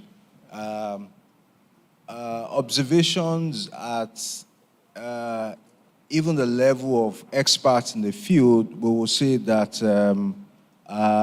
they are of low evidence. So an expert can actually, look at an issue and give an opinion about it. We call it expert opinion. So there are levels at which we look at evidences from research. All right. So if you give an expert opinion, we'll say, it's the lowest level of, evidence, based medicine. Now, the reason why I'm saying that, it's good that you're making an observation, but until, I'm not aware that there is a scientific research that had really been, shown to say, yes, people that have on vegetarian diets, have more dementia, all right, than the general population. I won't really, would establish that before we begin to have concern. We need to have a lot of balance to these things that we've talked about. It's talked about temperance, how, we'll make effort intentionally, but then we get wisdom. We get wisdom and we apply understanding also in everything we do.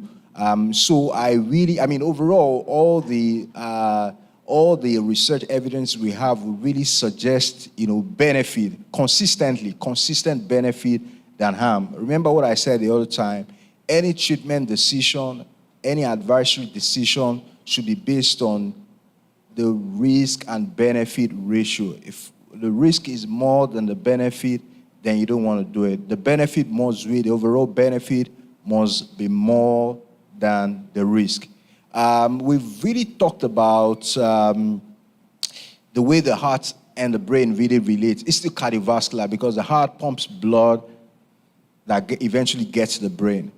But remember in the morning, we talked about the fact that people can have what we call small vessel disease that can actually progress to cognitive impairment if the areas that are subserved by those small vessels are the areas that control cognition. And the blood is not able to get there. The heart is working, the heart is pumping, but the blood is not able to get there because the vessels are blocked. They're clogged, by plaques, cholesterol, so the blood is not getting there. Eventually, people who could develop dementia, they could develop what we call the vascular dementia, which is really related to blood supply to the brain. And of course, we've talked about the big ones, the stroke. The stroke, you would really be, attacking bigger vessels in the brain that are subserving a particular region of the brain. So either that, we'll say someone has a thrombotic stroke. What that means is that a vessel that really, that supplies blood to a portion of the brain that controls significant function, is blocked, and then the person develops a sudden symptom. It might be deviation of the angle of the mouth, it might be weakness of the arm, it might be slurred speech. That is what you'd really see in stroke. And sometimes it could actually be related to the heart. So people can form blood clots in the heart in atrial fibrillation. So the heart is really meant to pump, squeeze blood like this, pump well. But when the heart is having what we call atrial fibrillation, instead of it to be pumping well like this, it's just squeezing like this, just doing like this, all right? And at the end of the day, blood can begin to settle and form clots. Because of stasis, the blood is not moving as it should move out of the heart. It forms clots, and then the blood clot can go to the brain and give what we call an embolic stroke. So the clot goes to the brain, lodges in one big vessel in the brain, and then blood is not able to flow to a portion of the brain that subserve certain function, in the body, and then the person really can develop a stroke from that. So for me, I think that the two of them, they're really related, and if you manage the cardiovascular risks, the brain is protected, the heart is protected, the kidneys are also protected. And I also want us to, put in mind, everything we're talking about as prevention is really about risk reduction, and we should really, put our attention to that. It's about reducing risk, in the general population. That's what we're trying to do. I tell people, if you have two gentlemen with the same age, they're standing, one measures blood pressure, says my blood pressure is 120/80. The other person checks his blood pressure is 120/80. The two of them, they are different, all right? Because the person A, you don't know the additional heritable risk that it carries. You don't know the additional environmental risks that it carries. So despite the fact that the two of them have the same number, their risks are entirely different. All right. So take for instance, if someone has a family history of what we call premature cardiovascular disease. So in his family, he has someone that suffered, a man that suffered a heart attack under the age of 55. I mean, that constitutes, so if the two of them, this person says, oh yeah, blood pressure are about the same, this person is smoking, he doesn't know whether he has some additional, risk, and then he's trying to compare himself, with another person. And that's why the Bible says we should not even compare, we should not, it's foolish for us to be comparing ourselves, like you're comparing yourself with another person. I mean, just like the example is cited about, somebody in the 90s has, smoking history and all of that. And then, I have people that I know people, that lived up to 90 years. They were smokers. Forget about the smoking thing and all that. The person may actually have more risk, than the other person. All right, so this is going to be the order. So we have some questions from the floor. So we're going to take one from Elder Gasby. There's one from a gentleman in the back that Kyle had for the longest while. So he would be next. And I see Sister James. She has a question as well. So that's 3 from the floor. And then we have like about 4 questions from online, which I will pose to you, doctors. All right, so the gentleman at the back, could you go first, please? Good evening, doctors. I would like to know what could shrink your prostate, or what you have to take, or what medicine you have to take, or what you have to eat to shrink your prostate. So some people can have prostate issues, which we call benign prostate hypertrophy. And so you start to, if you find that at night you're going to the bathroom as a male more than 2 or 3 times and you're not on a diuretic medication, you have to be concerned that your prostate might be enlarged. Having an enlarged prostate does not mean that you have prostate cancer. Now, from herbal supplement, we know that saw palmetto is one of the few supplements that can actually shrink your prostate. It takes about 6 months to accomplish that. The root of the stinging nettle plant also has an effect, which is an alpha blocker in effect that can also shrink the prostate. And unfortunately, these are issues that as males, that some of us, it's not necessarily anything that you do or did not do, but it's some of the challenges that we have as male where we have prostate issue, worst case scenario, prostate cancer. But those are the 2 things. But we also have medication that we can give if you're having difficulties, because long ago, we used to hear, when I was in Trinidad before I became a physician, I remember going to the hospital and there was this gentleman that was really, really screaming in pain. And at that time, we call it stoppage of water. You guys know about that, stoppage of water? They probably still call it that. But it's really an enlarged prostate. Why some people get it, we really don't know. But there's medication now that could relieve that, because if you can't urinate, it backs up and it could actually damage the kidney. So it's something that needs treatment. So if you go into the bathroom more than 3 times a night, if you're waking up, because at night when you lay down, all that fluid is now coming back to the kidney, so you go more often. During the day, you're walking about, it might not be as noticeable, but it should be treated. But if a person decides, hey, I just want to go, if that's a problem and it's really bothersome, because if you don't get good restful sleep at night, your day becomes miserable.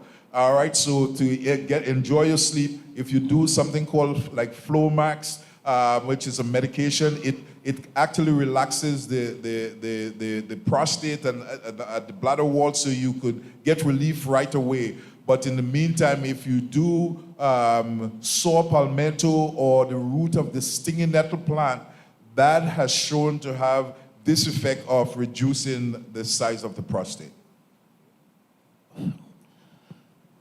Good evening.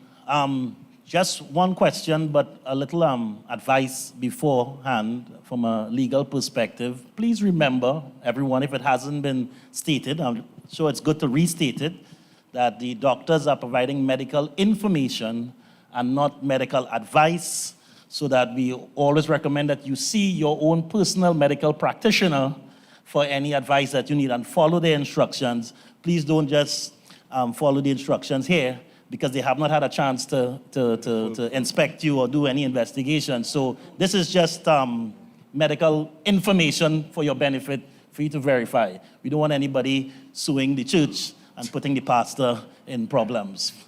My question really is, it kind of flows out from the question from Brother Lloyd, and there's an underpinning of the questions from Brother Brumble and Sister Martin. And that is, we believe that the church has a health message. Now, a health message is not a health principle. It's not a health advice. It's a health message, meaning that something came from God to us as a church for us to spread to others. How do you reconcile any potential conflict or actual conflicts with evidence-based medicine that you are providing, which is based upon research that man has done? If there's a contradiction or a conflict between the health message, which we believe comes from God, and the evidence-based science that we believe come from man, how do you reconcile? And I'll give you an example, Brother Neville. We grew up, all of us, eating gluten as the Adventist substitute for meat. And everybody was eating gluten, very, very happy. And now medical science says that gluten is the worst thing that there is.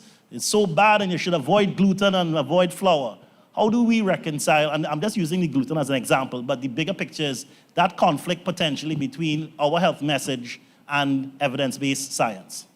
Yeah, so we believe that evidence-based comes from God. We believe all wisdom comes from God and all healing comes from God. Certainly, the message from the church, the health message, is specific. And we think if people follow them, they will receive the benefit of it. Actually, we're at a point now where science is catching up with where the church was. Certainly, the health message is not about gluten. Gluten is still a processed food, all right? Because white flour is bad. It's a processed food. So having somebody make it's still processed. When it comes from, from whole wheat and whole grain, that's what science is promoting. All right? So I don't think yes, we know that not all doctors are Seventh-day Adventists like myself, but we get to find when we go on our conferences, science is actually catching up, and in every single medical book, it shows where Seventh-day Adventists live 10 years longer. So it's not like science is opposed to. So they're really suggesting that we should go predominantly plant-based. All the studies now are showing that. So I don't think we are in controversy. And even when science is treating, because we are dealing in a world of sin, so when you have a cancer that you can treat because God has given us the wisdom to treat that cancer, that's why I start this by saying wisdom is the principal thing. Therefore, get wisdom, and with all you're getting, get understanding. Because we firmly believe, I tell all my patients that all wisdom and all healing comes from God.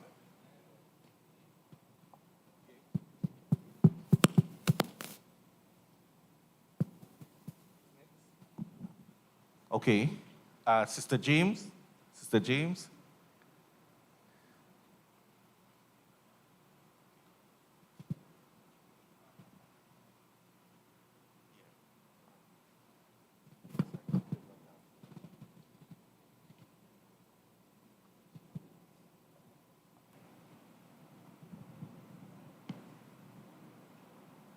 Yes, good afternoon, everyone. My problem is, at least I was told that I have fusion of the spine, the cervical and the lower spine. However, what is bothering me right now is my neck, right? And X-ray showed that the cervical is rested against the esophagus. Right now, I'm having problems in eating. When I eat, I have to take it very small in bits, otherwise I choke. And I was told again by the doctor that the esophagus is closing in. Is there anything I could do to assist with that problem? So there are several things that could be happening at the same time. As you mentioned about cervical spine degeneration, sometime over a period of time you could get something called spondylosis, because the spinal cord, like the cervical spine, has a certain amount of vertebrae. And sometimes over a period of time with the fusion, with arthritis or degeneration, you find that you might have the bone indentation, and when you have that kind of movement, it could push externally against the esophagus. That could be a problem why you could have what we call dysphagia. And the other thing is, so if they determine that that's the cause, then the treatment will be to fix the cervical spine. Mm-hmm. Fortunately for us, because God has given us the science now, if it was 20 years ago, you know, a doctor, a neurosurgeon would tell you there's a 50-50 chance that you would get either paralyzed or so. But now we are doing, and I'm not saying surgery is the last resort, but if it's a mechanical problem, there's no medicine that could fix that. So now there are treatment that we can give, even in people who are elderly, because long ago when they do a cervical surgery, they will go from the back of your neck, but because they can go to the anterior and not go through the dura, now there's a 98% chance that you would do well with surgery.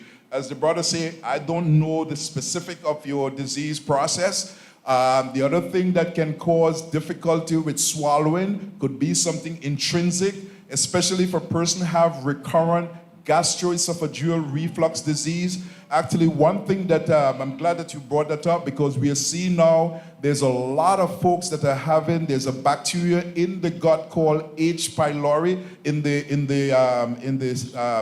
stomach. H. pylori, it's a deadly bacteria. Not only does it perpetuate and cause you to get esophageal reflux, and when you have reflux, that irritation in the esophagus could cause, it's almost like if you start walking bare feet, the bottom of your feet gonna develop a thick skin.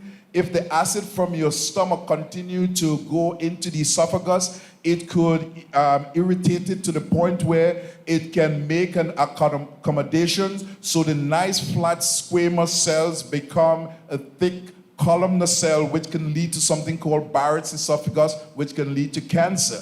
But that bacteria in itself is one of the leading cause of stomach cancer. So in the evaluation, normally we would do a swallow study to make sure it's nothing intrinsic or you don't have like an esophageal web. So there's a lot of things that could cause your symptoms, and certainly you should have that checked out. If it's something extrinsic, the only treatment is surgery. If it's something intrinsic in the stomach, that can be treated with different modalities. Well, I don't think I would want to go to surgery again. I have about 5 surgeries abdominal already. And Well, I'm now 98 years. God bless you. God bless you. So yeah, So everything I is a don't choice, and you want to weigh the risk versus the benefit. And when you talk to the doctor, if he tell you the risk outweigh the benefit, then you certainly don't do it. But again, with the marvels of modern medicine, because an MRI, not an X-ray, an MRI is really what would really tell you if there's a nerve impingement or if there's anything that needs address physically, you know. Thank you.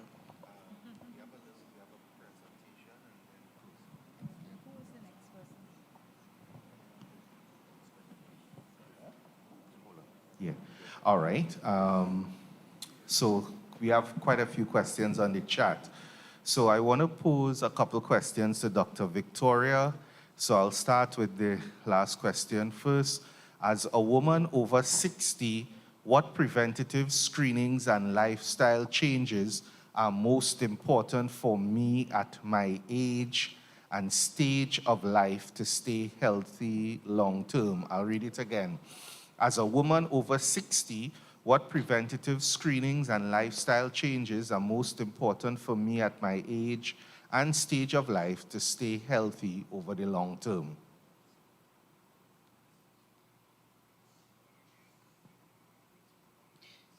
Okay, well, for a woman over 60 years, I think basically all what we've been saying, applies to the person who has asked the question. Okay, so generally, we have talked about, the diet, we have talked about exercise, and we have also talked about screening and making sure you go for your checks. Okay, the checkups, because for a lot of people, now before you get to that age, you're very active and all of that, and getting to the age, 60, a lot of people tend to become less active. Okay, so by that time, you begin to, show, some of the symptoms begin to show up. So the best thing, or what we generally advise our patients, we tell or clients generally, because you're not a patient until you come down with a disease. Okay, so you don't even wait to have the symptoms.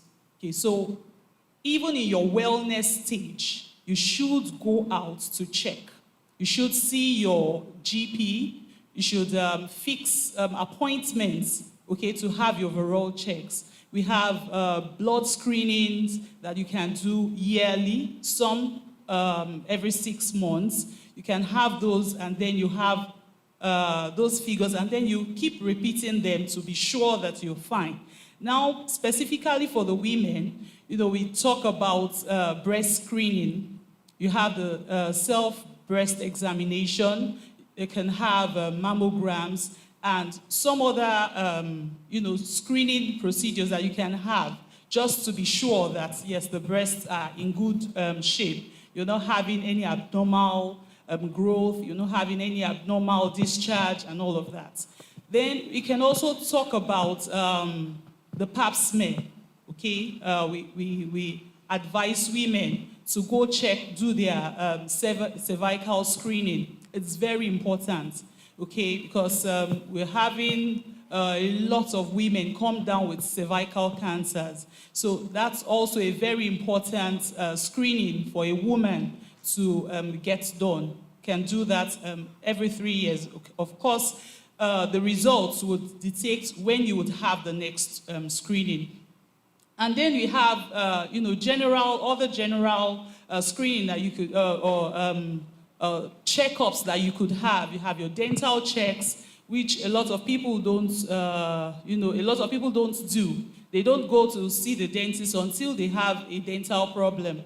Okay, so even as a woman, yes, you should go see the dentist and be sure that your teeth are in good order. And then, that's about the screening. You have your general blood screening, you know your numbers, your cholesterol, you check, all the blood work, you get them done. And that's very important. Then we also talked about exercise. We can't stress it enough. It is very key in prevention of diseases and also in maintaining health. Even for people that are on treatment, is a very key approach to making sure that we reduce our risk. Okay. We also talk about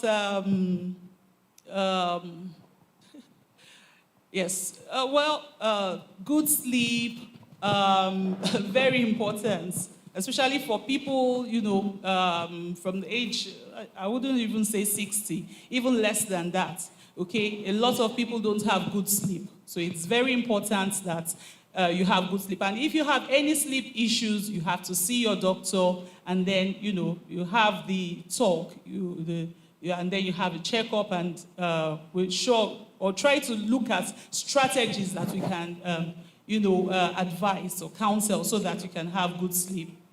Okay, I think I don't know if you have anything. Yeah, colonoscopy, very important. So I think basically most of the things have been mentioned, before. So we should just make sure we get all those things done. God help us. All right, and another question for you, Dr. Victoria. Someone is asking, is magnesium glycinate good for diabetics? Is magnesium glycinate good for diabetics?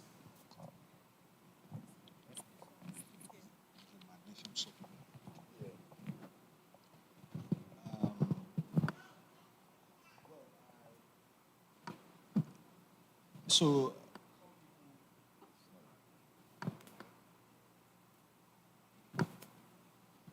some people, take magnesium supplement for sleep, and do all of that. All right. So, as it relates to diabetes, I'm really not aware that people do some magnesium supplements, for diabetes. As we have said over and over today, people should really be wary of, rushing to buy supplements.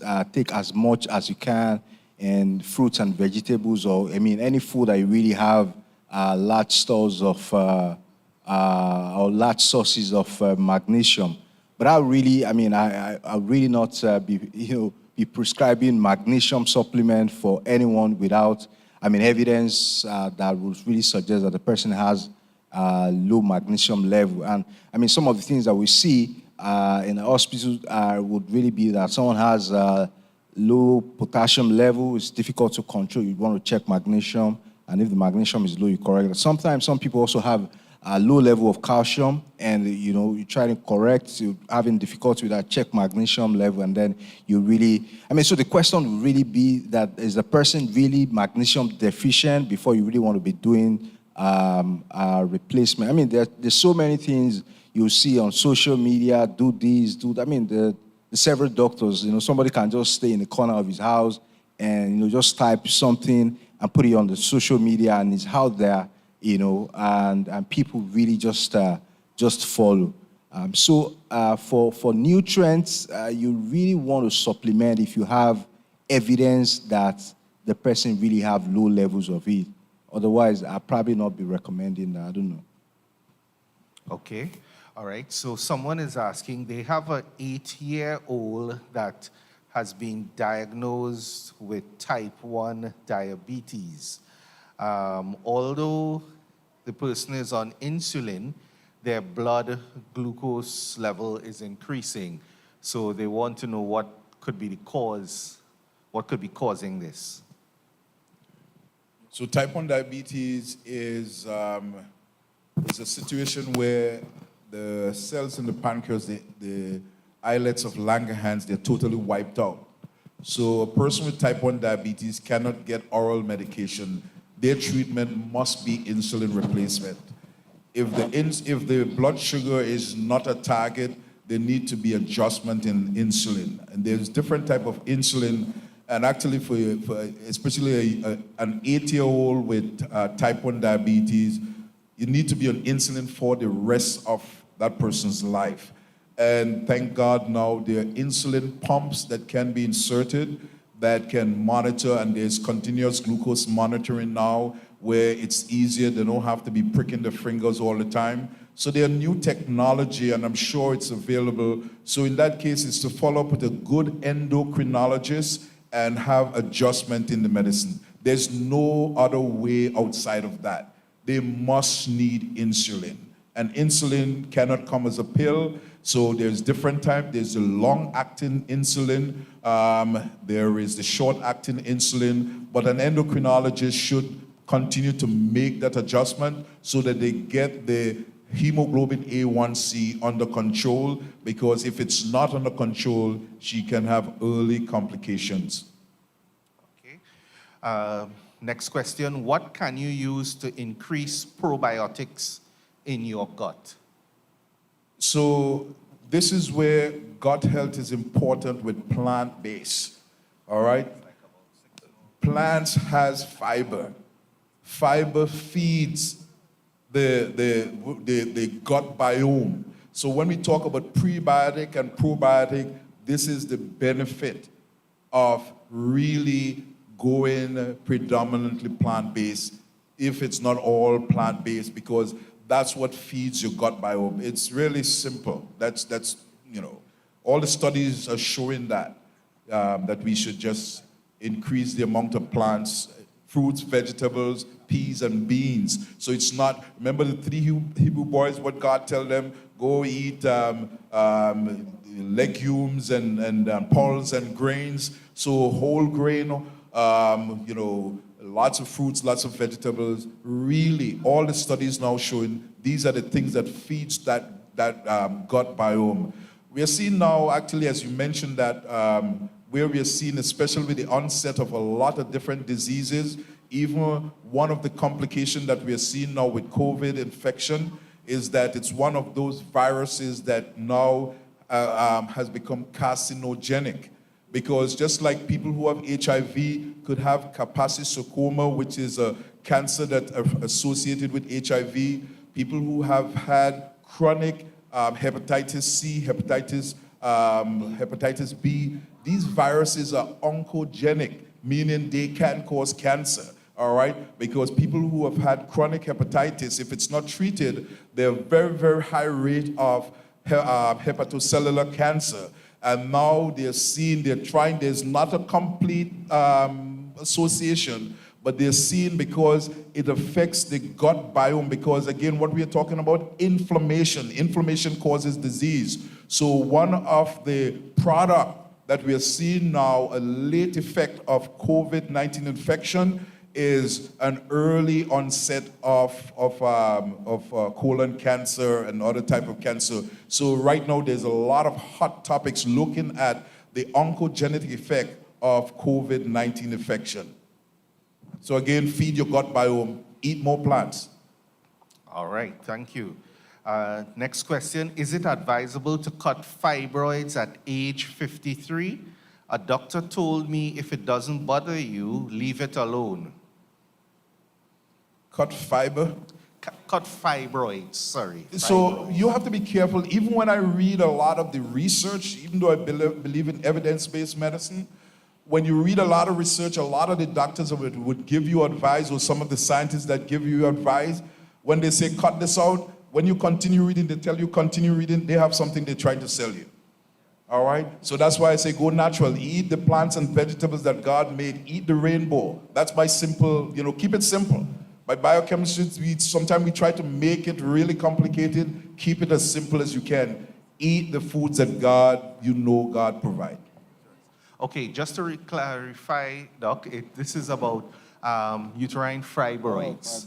Uterine fibroids. Yes. Fibroids, okay. Yeah, so, usually if it doesn't bother you, because every single intervention, even if you put an IV, you would hear they would give you something to sign saying you still have the risk of death. So if the fibroids are there and it's not bothersome, then you don't have to. If it's bothersome, there is a lot of methods that you have now. Not everybody need a hysterectomy. Some people could get a myomectomy, which they take the fibroids out. Some people could do something called a chemoembolization, where they could block the blood supply to the fibroid and it regresses. If you're close to menopause, usually after that you don't have any issues. But some people, when we were in Kenya, we removed some fibroids, 10 pounds and 12 pounds. Some people looked like they were pregnant, so we did intervene and remove them. But again, certainly if it's not bothersome and it's not, really you don't have to do anything, because after menopause it should regress. Okay, next question. Good afternoon to the doctors. 2 questions. I was diagnosed with obstructive sleep apnea and use an APAP machine to sleep. Do I have to use this machine for the rest of my life? No, you don't have to use it for the rest of your life. Weight loss cures sleep apnea. And but it's a very, very important diagnosis to make and treat. You know, a lot of times people take it for granted. Not every snoring means that you have sleep apnea, but if you have sleep apnea, it's one of the major risk factors for atrial fibrillation. And also it can not only just the fatigue that you have, but there are other diagnostic problems. So if you have high blood pressure that's difficult to control, if you don't get restful sleep at night, you need to really get evaluated and get treatment. But like I said, if you're overweight, and there's another type of sleep apnea called central sleep apnea, which is different from obstructive sleep apnea. But sleep apnea should be treated, otherwise it damages the heart. Just to give you a brief, what sleep apnea is, there's 5 stages of sleep: stage 1, stage 2, stage 3, stage 4, and then you go into REM sleep. When a person have sleep apnea, when they start getting into stage 2 and 3, actually, when you fall asleep, the muscles relax. You ever come to church and somebody's sleeping and you see their head bow like that? The muscle loses tone. It's not necessary that the speaker is boring, but the muscle loses tone. If you fall asleep and your hand is like that, it's going to drop. You lose tone. So there is two in the carotid arteries, there are 2 sensors that monitors how much oxygen goes to your brain. Usually when you fall asleep, your oxygen level is like 99, 100. As you start falling asleep, the muscles in the back of the throat, in the soft palate, when these muscles relax, they block the airway. So it's that vibration across the airway that causes the snoring. Like I said, not every snoring means you have sleep apnea. But it also decreases the amount of oxygen going to the brain. So as your oxygen level drop 100, 98, 95, 93, it gets to a threshold where your brain say, hey, the brain needs oxygen 24/7. So if the brain is not getting that oxygen, it wakes you up. So it's not, so you have what we call micro awakenings. So it's not like you're waking up and looking at the clock. You know, some people snore and then snore and then snore and they stop breathing and they give a grunting sound and the cycle starts again. So during an hour, you could have those episodes several times. And when you do, if it's not treated, it damages your heart. You could develop something called pulmonary hypertension. And the cardiologists know all about that. You can develop atrial fibrillation. If you get to the point where you develop pulmonary hypertension and it's not treated, we could guarantee you have less than a year to live. So sleep apnea, don't take it for granted. It should be evaluated and treated.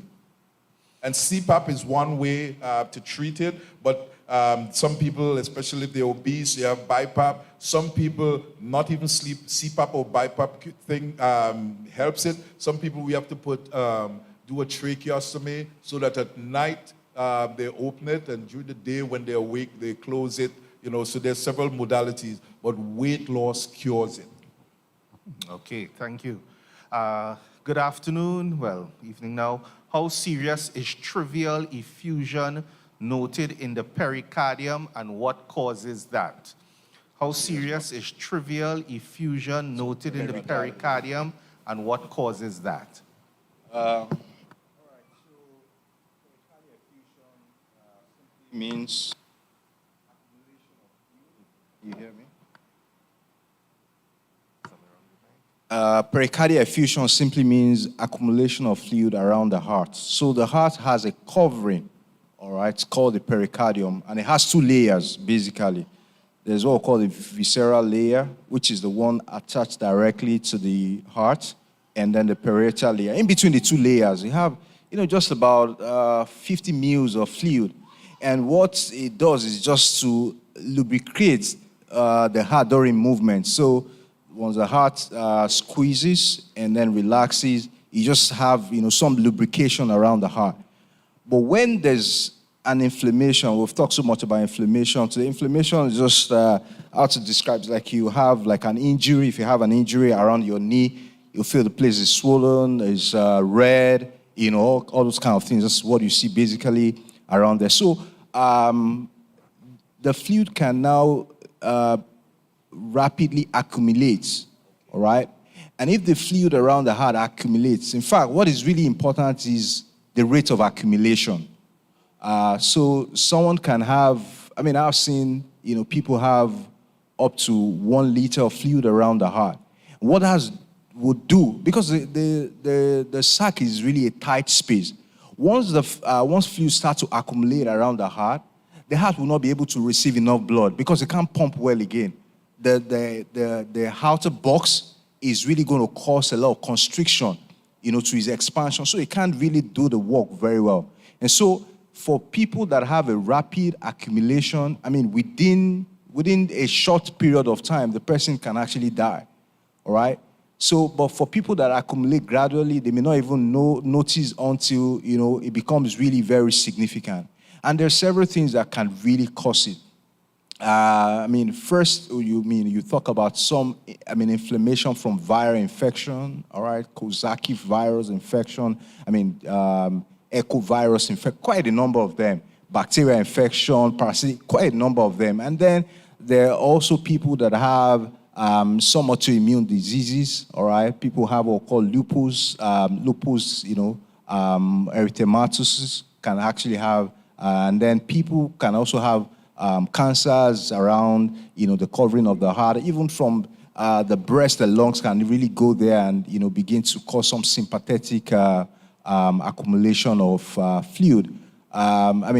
People that have things like tuberculosis can also have, effusion around there. These are really things. So, of course, if one finds accumulation of fluid around the heart, the first thing you really want to do is to ensure that you drain it and determine the cause. Sometimes it might really, treatment might, apart from the drainage, might really involve, stripping the heart, strip the heart of that covering, because you drain it, the cause is not really being, someone that has cancer, for instance, it means that the cancer is really, has metastasized, like someone has a breast cancer and then developing a pericardial effusion.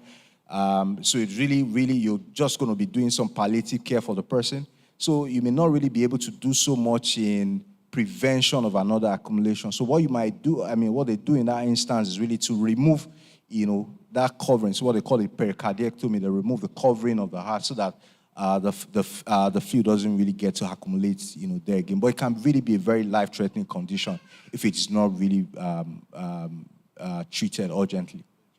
Okay, so a couple other questions still going.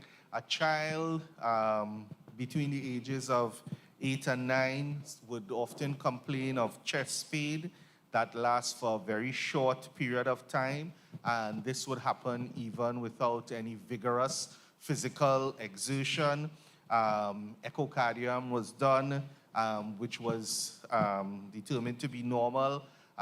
What should be done? Are there any further investigative studies to be done? Yeah, so, chest pain is, even for adult, cardiology is one of the common, symptoms people will really come with. But, it's good to really be sure.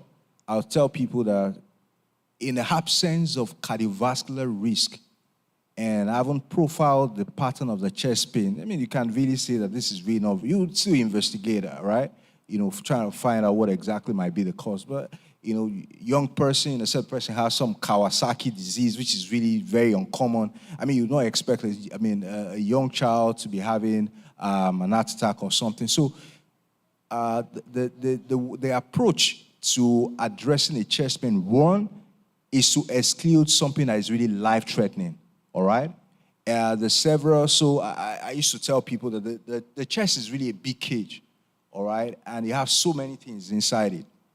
So starting from outside, you have the skin, the muscles, the bone, the lungs, the covering of the lungs, the heart, the covering of the heart, the feeding pipe, the breathing pipe. You have so many structures, and the pain can really come from any of those structures. So the first thing is to say, exclude a life-threatening cause of the chest pain. For a young child, to really be strange to find something, real life-threatening, except the person has some congenital, malformation that was born with that you've really not been able to identify. So once you have been able to exclude something cardiovascular, then you really need to begin to look at, other things that really might be the cause of it might really be some reflux. I've seen children that are obese, they start to get to have some reflux symptoms at a very young age. I have seen people that have, issues with their cervical. We're talking about cervical spondylitis, which may not really be, that. But just to cover for adults too, because there are so many causes of, chest pain. So it is really to, see a physician. We'll look at the history, the pattern of the presentation of the chest pain, and then, with investigation, then one can now really be able to, to put a diagnosis to it. But chest pain is really something common. And as I said, the chest is a big cage and pain can come from any of the structures there. But first thing, exclude something that is life-threatening. Okay. Next question is, can you explain when perimenopause typically begins? What are some signs or symptoms women should look out for? Men with prostate will give you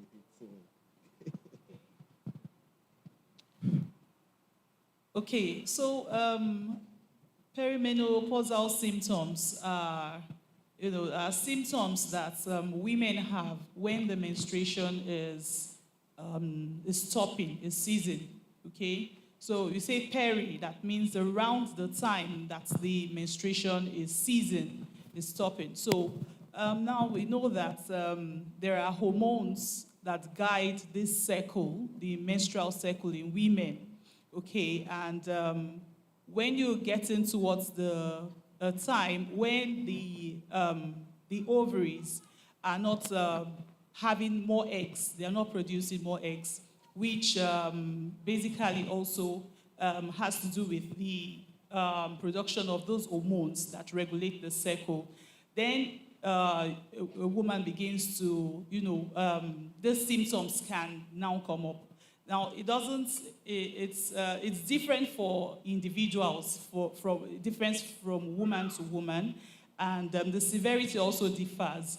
Okay, so some of the symptoms that one can actually expect or can find, during this time, let me just say majorly, they have this hot flushes. Okay, so they explain it as, an internal kind of heat. It starts, from somewhere in the abdomen and then, just spreads around, that way. And it can really be very troublesome for some women. Okay, so, other symptoms they can have some form of, should I say, neuropathic kind of presentation. Like sometimes they feel like, they're having waves or things, or crawling sensation, over their bodies. And it can really be very bad for some people. But for some people, everything, goes smoothly. And, that's really about, like, most of the complaints that we get, for perimenopause, from women getting into menopause.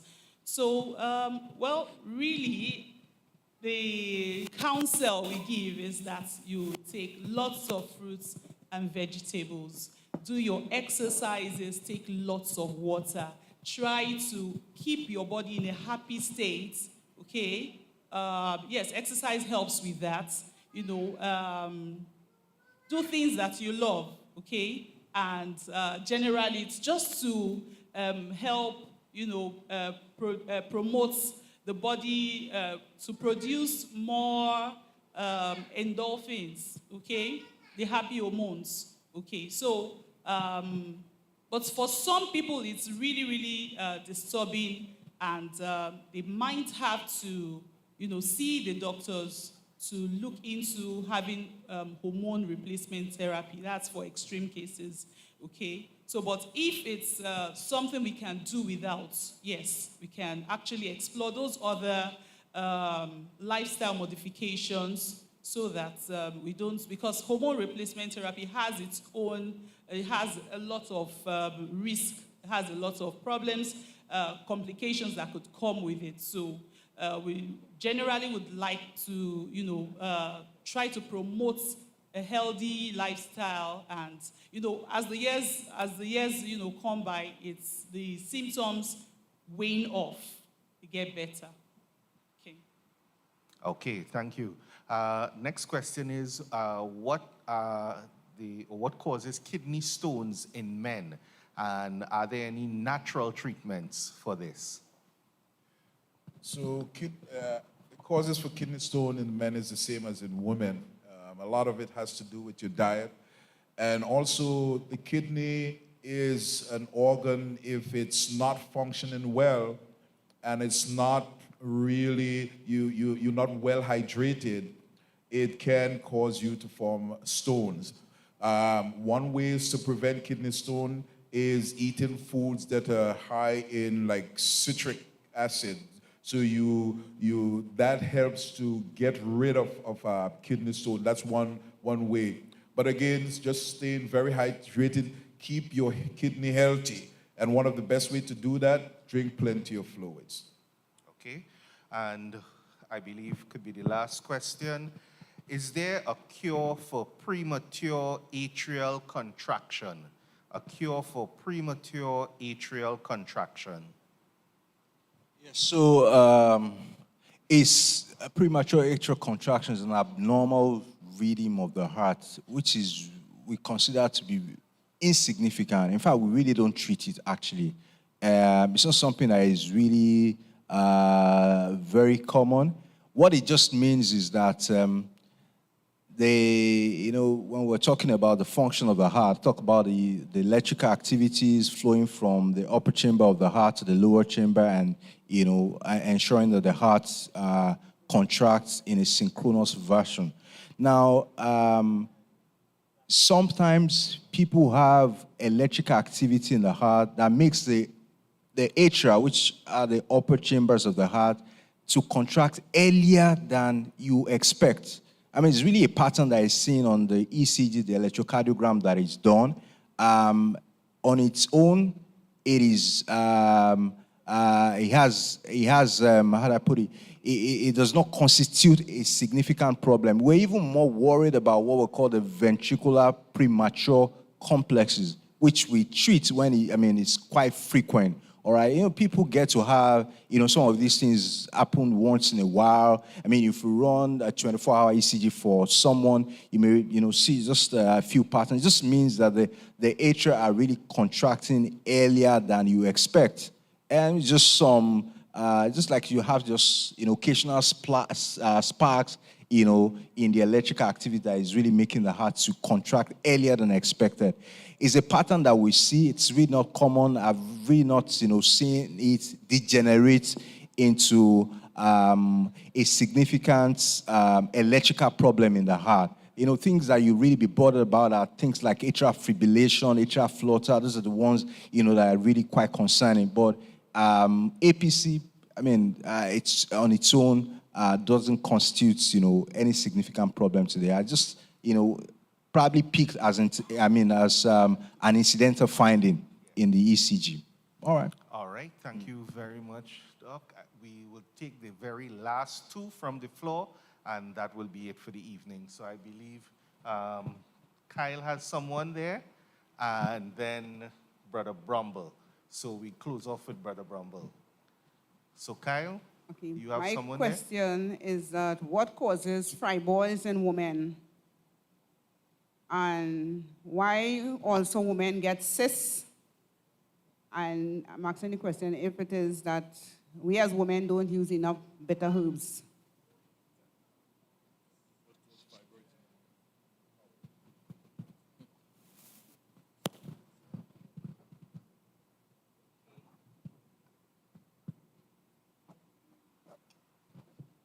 Okay, the question is, what causes fibroids in women, right?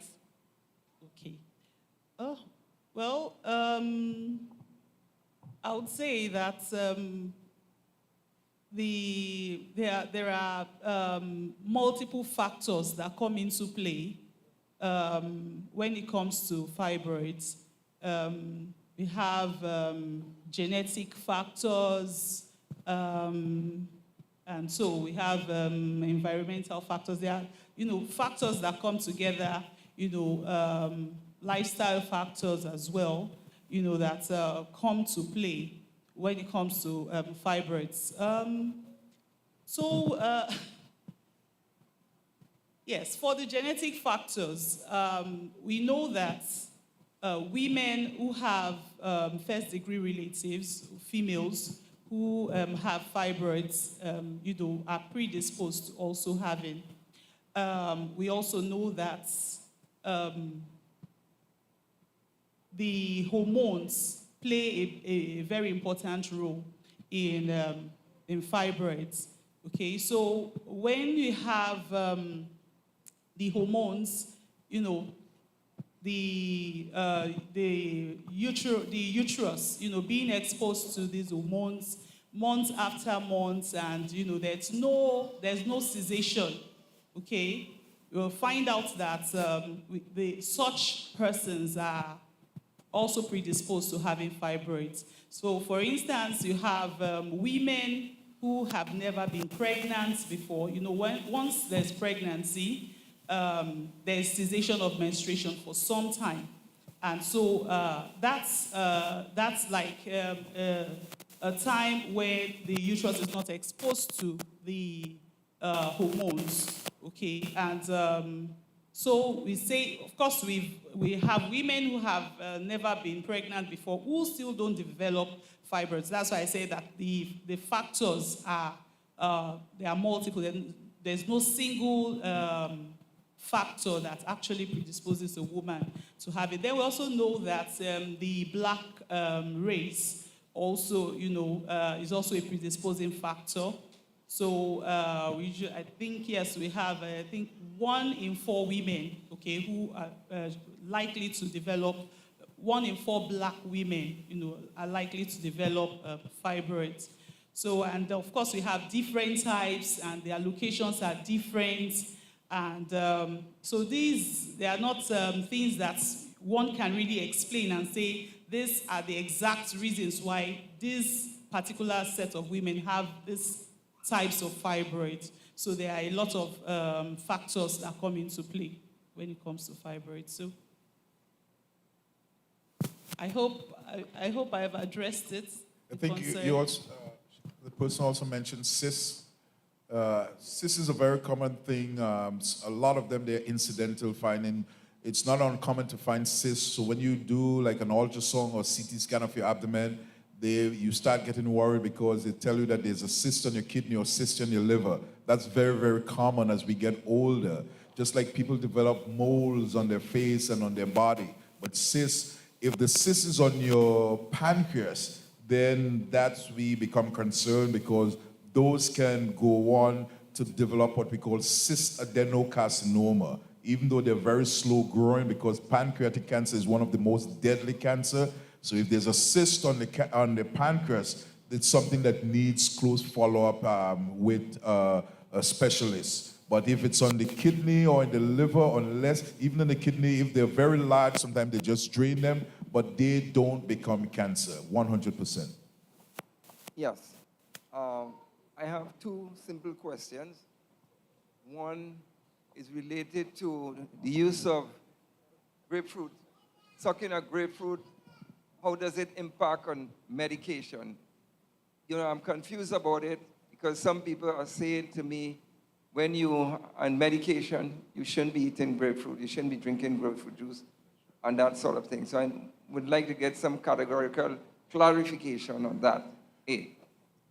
So let's get one question at a time. So grapefruit, because of the ingredient in grapefruit, it goes through the P450 system. The liver is a filter. So a lot of times, things that go through that system, certain medication, especially like the statin cholesterol medication, sometimes it could either make them elevated and become toxic, or it could make them non-effective. So definitely, it does mean you can't have a grapefruit, but you time it. If you take the medicine in the morning, eat the grapefruit later. So that's why, because grapefruit has good properties that a person could have. But yes, it is a fact that there's certain medicine you should not take together with grapefruit. Okay, thank you. And then the other one is the question of one experiencing nightmares at night. So my question is, if one is experiencing increased nightmares at night, when I say increased, possibly maybe 2 or 3 monthly, and I'm not speaking about myself, I'm just speaking in general. Right? I'm just making a disclaimer on the question, right? But I believe it may be occurring in the population, and I would like to know if there is if it's a psycho-mental problem, or what could be causing it apart from eating late at night, nightmares in general, and if the frequency is too much, is there some warning or some signal maybe occurring as a result of that? Thank you. Yeah, it's strongly associated with mental illness, but not everyone that have nightmare means that you have a mental problem. Now, in the sleep cycle, I don't know if any of you ever experienced a period of time where you fall asleep, you wake up, you're conscious, but you feel like you cannot move. It's almost like a sleep paralysis. And sometimes what patients would tell me, even I myself experienced some of that, several times ago, but you almost feel like if there's a spirit or some kind of evil and all that stuff, you're trying to say, Jesus, and you just, like, it can't come out, like, but it's a sleep disorder. It's not a major sleep disorder, but if you go, remember I mentioned that you have stage 1, stage 2, stage 3, stage 4, and then you go into REM sleep. So if you go into stage 1 or stage 2 and then you skip those other stages directly into REM sleep, that's when you have that kind of disorder, sleep paralysis. So it's not some type of spirit that's there and trying to possess you, or it's not. It's a sleep. It's what we call sleep paralysis. But nightmares on a whole, sometimes it can be also part of a sleep disorder. There is medical treatment for people who get frequent nightmares. Again, usually, a lot of times, the mental health physicians, they either prescribe Prazosine, which is an alpha blocker. Sometimes it helps. But, if you find that it's really very, very frequent, you might need an evaluation for it. So we just don't take it for granted.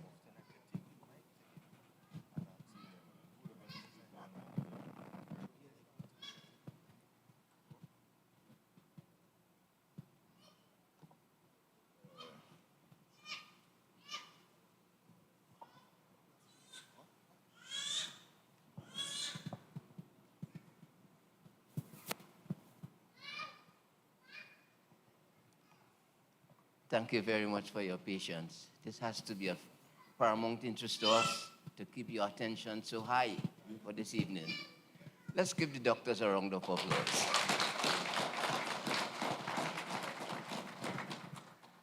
So doctors, forgive me, I cannot pronounce your name except for Dr. Agard and other things. God bless you all. On behalf of the pastoral family, the elders board, its members, and if those online, we wish to express our sincere and profound thankfulness for the professionalism and the compassion that made a big difference to us this evening in the clarification of your presentation. Let's give them a round of applause again. We appreciate the clarity of your presentation and the dedication of the kindness you put forward in ensuring that we understand how well we can take care of our body, of our bodies. We want to say, may the Lord bless you all. And as the Lord bless you all, you continue your uplift and your progress to help humanity. And you continue to help humanity, we want to say that God will continue to bless you all. And I want to say this as what we might call as we close this evening. There's another round of this which I would like to put forward to us. And as we put forward this to us, Remember, God says we have only 10. And if by reason before scores, but some have surpassed that with the blessings of God. But we still want to say that Hebrews 9:27 says, it is appointed unto man once to die, and after that the judgment. While it is good to foster healthy lifestyle and practices, it's also good to foster spiritual healthiness. And as spiritual healthiness takes us to the submission of God's will, it will be able to justify the coming of our Lord and Savior Jesus Christ. Because one day, doctors, and we believe this, we will have glorified bodies. Absolutely, amen. We are looking forward to that great day with glad anticipation. In the meantime, take care of yourself. Amen.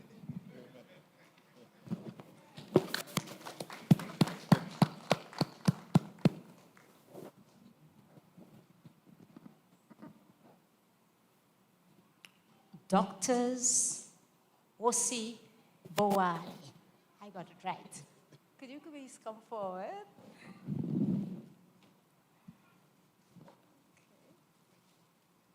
On behalf of Arima Seventh Adventist Church, we thank you for your medical service, and we thank you for all the lessons you've taught us this afternoon. Hope that we'll be a better and a healthier congregation when you return, because we have learned a lot. So we just want to give you this little token of our appreciation for you to remember Arima Seventh Adventist Church. Thank you very much. Thank you very much. Dr. Agard, it seems as though you don't want to take my present. Dr. Agard, you're an encyclopedia of knowledge when it comes to medicine. I sat and I listened to you and I said, this man is a walking encyclopedia. No notes, but on the top of your head, you have really delivered. So we want to, on behalf of Arima Seventh Adventist Church, say thank you for your ministry. We ask God's blessing on your ministry, and we hope to see you soon again in Arima Seventh Adventist Church. Thank you very much. Listen, thank you.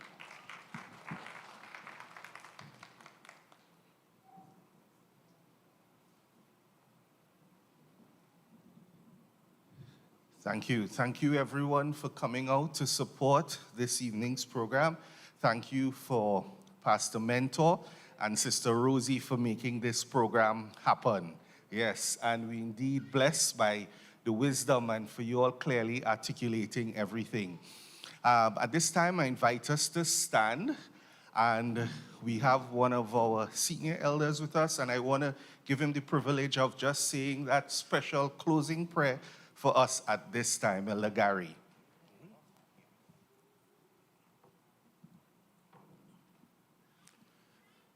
Merciful Father, we have benefited so much this afternoon from these physicians. And firstly, we want to say thank you for bringing them here. We want to ask that you preserve their health as well, and their knowledge and their skill. Bless them immensely so that they could continue to inspire minds and inspire us to live healthy, because this is part of the health message. And to see it's coming from the scientific medical study, it is so refreshing to know that it compares with what we know from the spirit of prophecy. And so we are grateful. We are extremely grateful this afternoon.